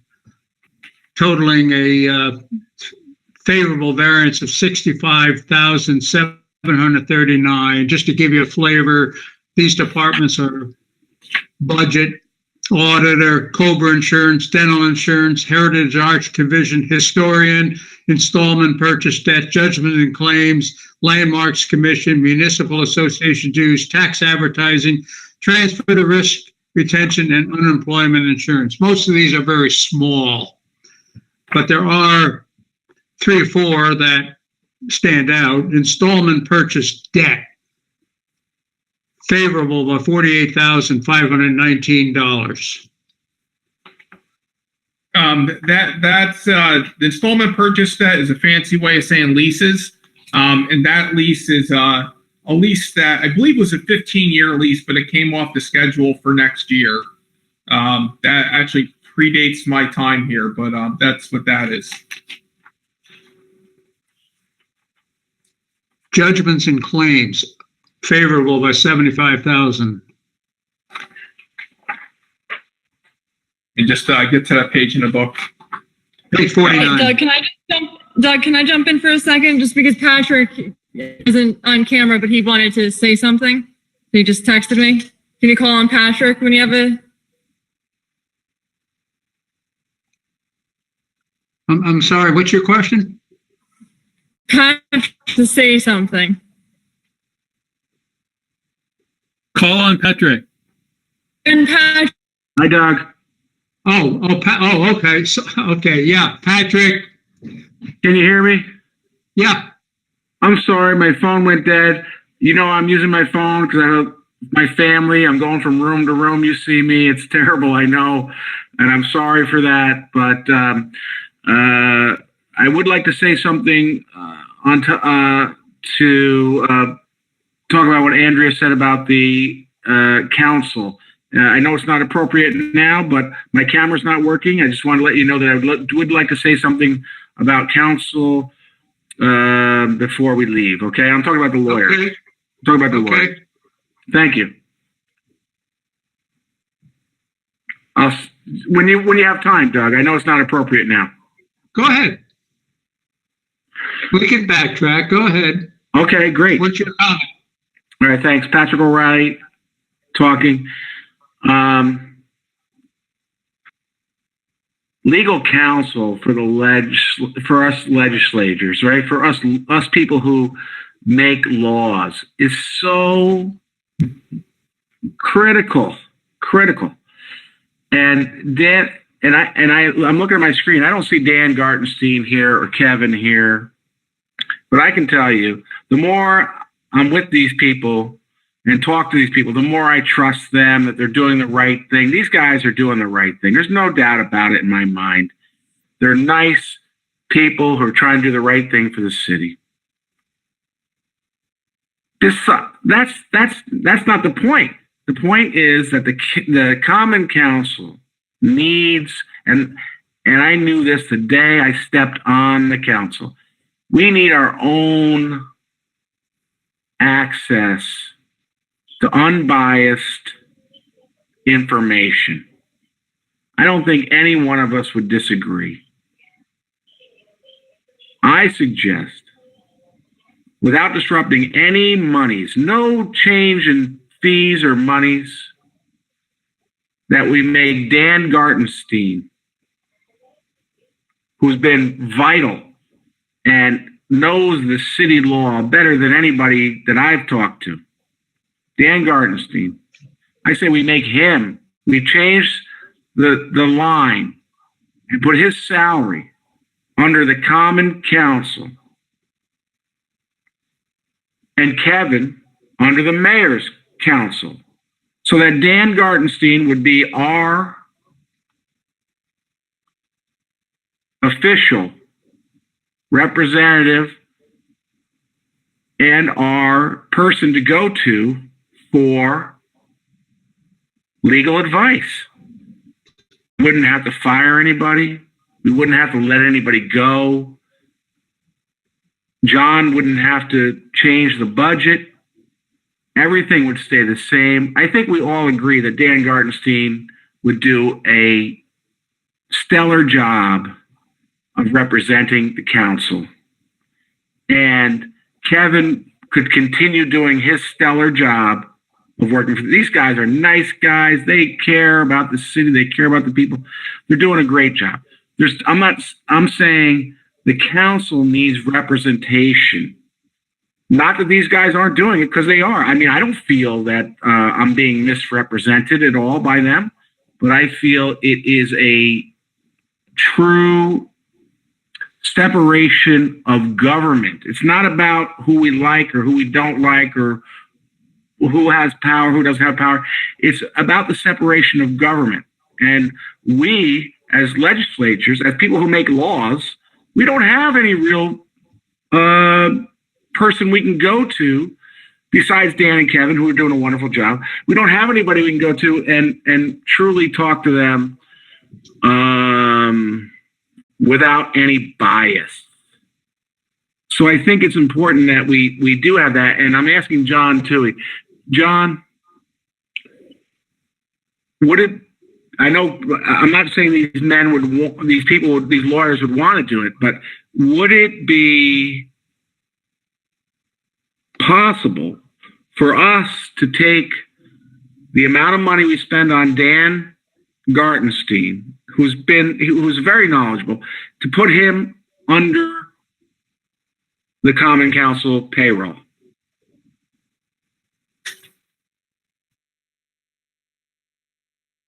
He would still do the same duties. He would have to go to meetings. He would have to help out Kevin with projects, and he would have. And we're not saying that. I mean, how much time, does Jeffrey and Rennie and Tony and us? I need about 15 minutes of advice a week. If that, maybe half an hour of advice a week. I call these guys. I ask them for advice. It's usually about mundane kind of issues. Parking signs and things that they can easily do. It's not a lot of work. I'm not saying taking Dan from his total duties. What I'm saying is, can we just take Dan's job and put it under a line item of us instead of him being under the whatever by the mayor. What's it called? Randy, what the mayor has it? Pleasure of the mayor. What? It's the pleasure of the mayor. The pleasure of the mayor. Can he be working at the pleasure of the council? And then we would truly have a separation from executive and the legislative branch. Right now, we have two lawyers working for the executive, helping out the legislative branch. I don't see a problem with us taking one of those lawyers on and just putting it in our line item.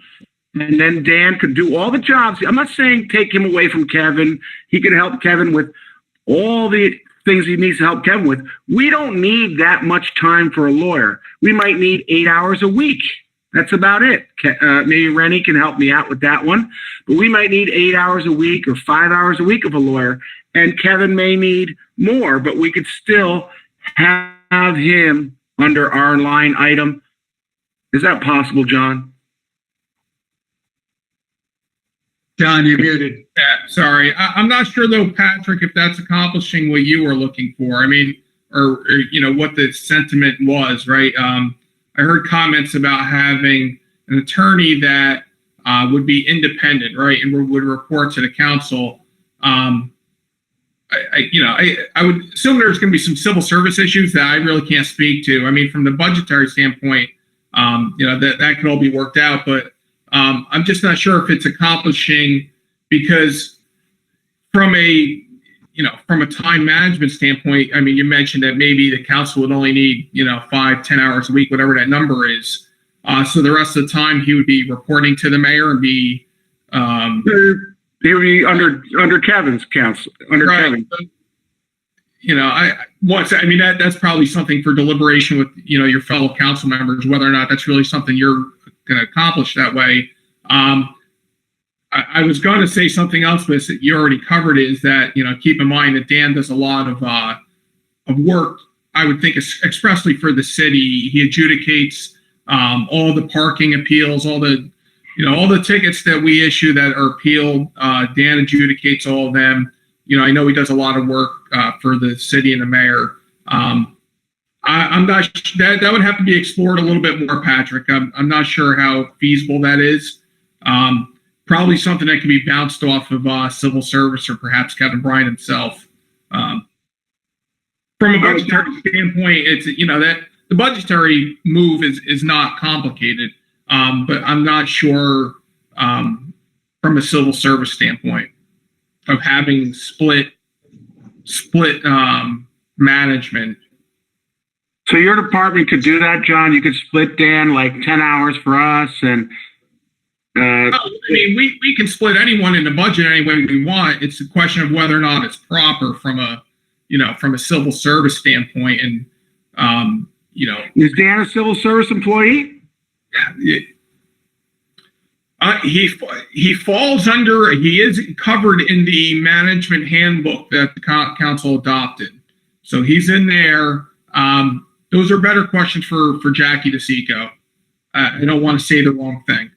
Let me interrupt, but Patrick, you can't see us here, but there are two other people that want to weigh in on this, so I'd like to go to them. You can't see Steve, and then Rennie. Thanks, Doug. I appreciate Patrick's thought, trying to get this accomplished, and let me preface this whole thing by saying I am no lawyer, but I certainly would think we would need a legal opinion, because it would seem to be under this arrangement, Dan would be representing both the mayor and us, which would be a conflict of interest. We certainly need some kind of legal opinion. I mean, I don't have any problem with Dan. I would think he would have to give up his position with the Corporation Counsel's office to represent us. And there's no guarantee we're going to use him at all. So I can't imagine Dan would want to give up, guaranteed salary, to come to us, that maybe we'd use him, maybe we wouldn't. And I just can't imagine that he could represent both the mayor and us ethically. I'm not asking him to represent both. Patrick, I'd like to recognize Rennie. Steve brought up the crucial point. The problem is that right now, Corporation Counsel does represent both of us. And so this is the dilemma. Most of the time, most things we deal with, it's not a question of having to choose which side, but that's exactly the problem. I think Patrick's bringing up an interesting idea. But again, I don't think we're going to solve this tonight. And I'm sure I just can't imagine that it's going to be hard to find some other municipalities that have different arrangements than the one that we've got. So I'd say, before the budget wrap-up meeting, we do a little bit of work looking at some other cities, see how they've got it organized, and then, do some talk on them. Yeah. All right, Rennie. I'd like to move on if we can, because I don't think we're going to decide this tonight, unless, Steve, you have something? No, nothing. I'm just going to add to that. I mean, I'm not disagreeing with Rennie. We're having this discussion because we don't like the idea, or at least a lot of people on the council don't like the idea of somebody representing both. Well, now we would have two people representing both. So I don't think we're accomplishing what we're setting out to do. That's it. And Doug, can I just say, moving on from issues quickly, I don't think that's, we do that all the time. Sometimes we need an issue like this, sometimes we need to spend a couple minutes on it, Doug, and I know it's 9:30 at night, it's 10 o'clock, jeez. It's 10 o'clock at night. Everybody wants to get to bed. I know that. I'm sorry about that. But this issue is an important one, Doug, and I don't think we should just be moving on. I'm sorry about that, but I will move on anyhow. Good night. Thank you, Doug. Okay. Thank you. John, can we go back to where we were? We were discussing a couple of line items in the all other departments. You explained the installment purchase debt. Judgments and claims were favorable by $75,000. Yeah, Doug, that one there, I believe, is the those are the claims that are brought to us by they're basically tort actions that are brought by various individuals to the city that we run through the insurance company, and those are our co-pays. So we've seen some reduction in that. That was an estimate of where we can end up next year. Obviously, if it does exceed that, we would have to look to the contingency, but year to date, our exposure has been pretty good. And my only other question is on the final unemployment insurance, which is unfavorable by $80,000.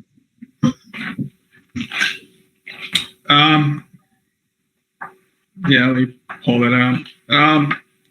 So under the some of the new unemployment regulations, we could have individuals who will be on unemployment for a considerable amount of time. We've had a large number of unemployment claims, and that was our projection for next year based upon the what we see. Not projecting any more layoffs, but we've had a number of employees that we weren't able to bring back. It's significantly higher than what it's been in the past.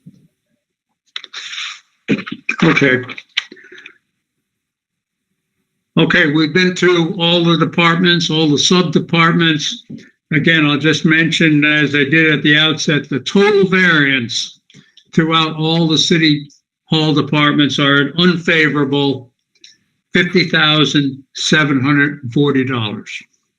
Okay. With that, I think we've done our work for tonight. John, I would only ask, first of all, I'll remind everyone that we have a hearing next Monday at 5 o'clock, which will precede the wrap-up meeting. So please, I hope you can attend that and listen to whatever the public has to say. 5 o'clock next Monday. And then, John, I would ask, in the wrap-up meeting, you want to review again briefly what to expect, how we operate? Yeah, so normally this would be the time, the first order of business would be just to deliberate any changes to the budget. We would pass committee reports for any of those changes. Then we would have to pass several resolutions. The general fund, we would have to pass a resolution on the general fund expenditure budget, the tax levy. We'd have to pass a resolution on the sewer fund budget and the sewer rate. We have to pass a resolution for the base proportion ratios, as well as the capital budget. I do want to let you know on the capital budget, Alan Winchell had notified me that a few of the treatment plants, some of the smaller capital items, he is trying to use his 2020 funds to acquire them. So we might be able to shave a few items off of the capital budget. I'll let you know at the wrap-up meeting. But I know of at least 2 items that will probably come off of that. They're smaller ticket items. But those are the resolutions that we'll have to pass. And then you should see soon, you won't do it next week, but pretty soon, the mayor should be sending the fee schedule for next year. So you will have these resolutions prepared? Well, no. I mean, I'll have I'll have to write them up that night. Some of them I'll have to write up that night because you may change them. Yeah. Any changes to the budget could change the tax rate, everything. Yeah. But they can be. I can write them up that night. They could be pre-prepared, and if there are any changes, we can just pencil them in. And if you like me to do that, I can do that too. Yeah, I think that helps. Okay. The first item, of course, is, and Tony has raised this a number of times tonight, is any changes to the budget would result in committee reports being written at that meeting and voted on. Yeah, perhaps, Doug, is I can write up the committee reports, and where there's amounts, I can leave that blank, and then you'll be able to fill them in. If I leave them blank and email them to you that way. Okay. All right. Okay. Thank you. Michelle? I'm just curious if I know that, financials have changed a lot just in 2020 due to COVID, but will we have access to the audited 2019 budget prior? Up or? Hopefully I'll have the final this week. I do have a draft. I have a draft that I've seen. I can tell you the general fund. Hold on one second.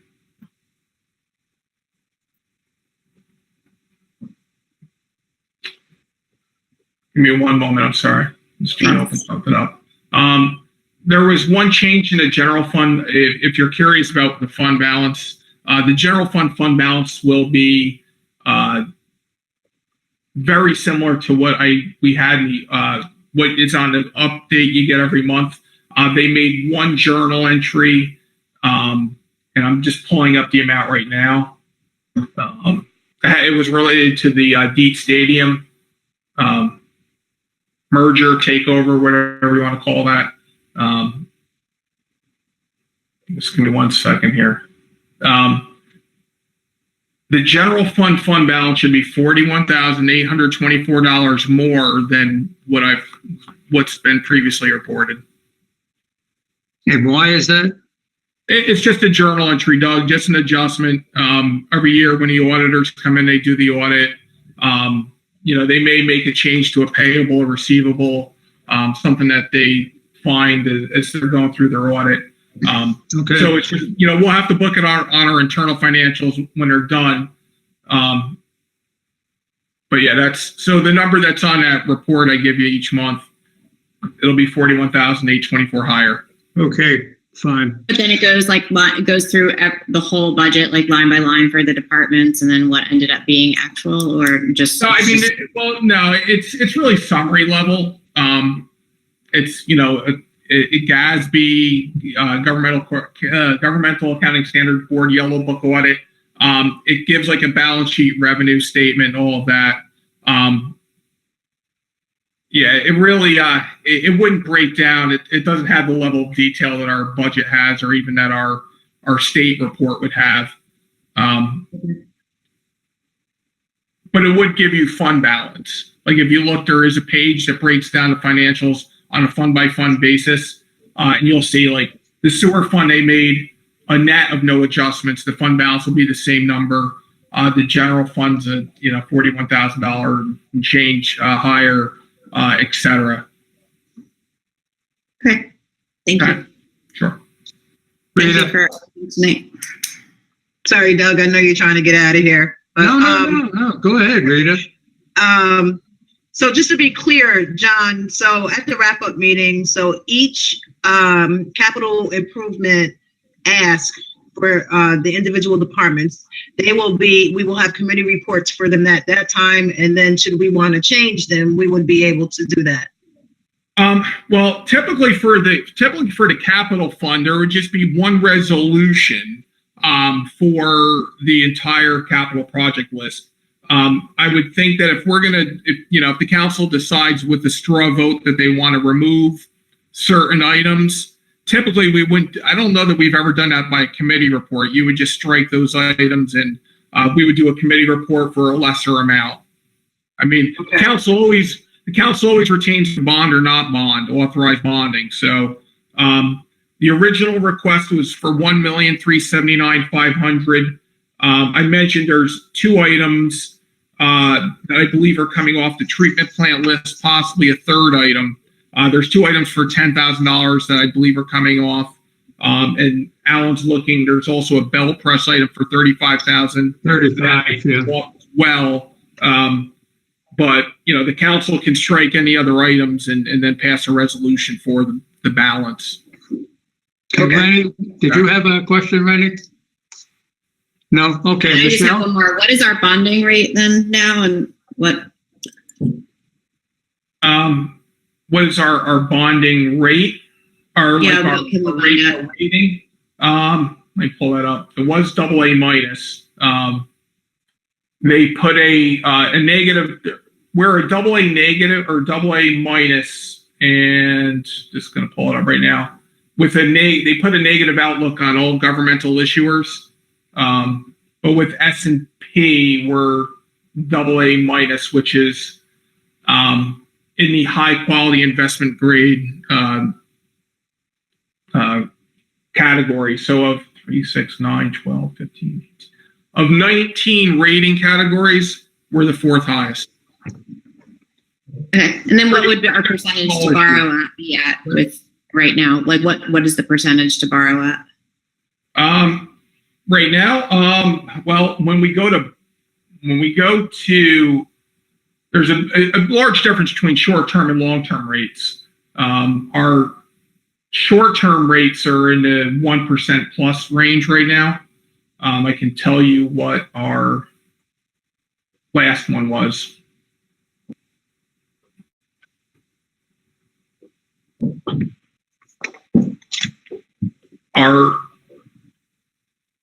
Our last ban had a face value of 1.5%. Our net rate after premium was less than 0.5%. We borrowed at 0.415%. So I mean, it's very low interest cost. Our last borrowing was $12,457,000. The net interest cost on that was just over $51,000. Okay, final item, unrelated to the budget. This is an FYI. We need to schedule a special finance meeting prior to caucus on Monday, November 30th, to deal with 2 or 3 items. Just so you know, we'll have a special finance meeting probably at 6 o'clock. But you'll be getting information on that. Okay. I entertain a motion to adjourn. Rennie, and second by Michelle. All in favor? Could anyone be opposed? Okay. Thank you. It's a long night. I think we accomplished a lot. It's good to get these things out, discussed and heard. That's good. I mean, City Hall is a big department, so, takes a long time to get through them. Okay, thank you. Good night.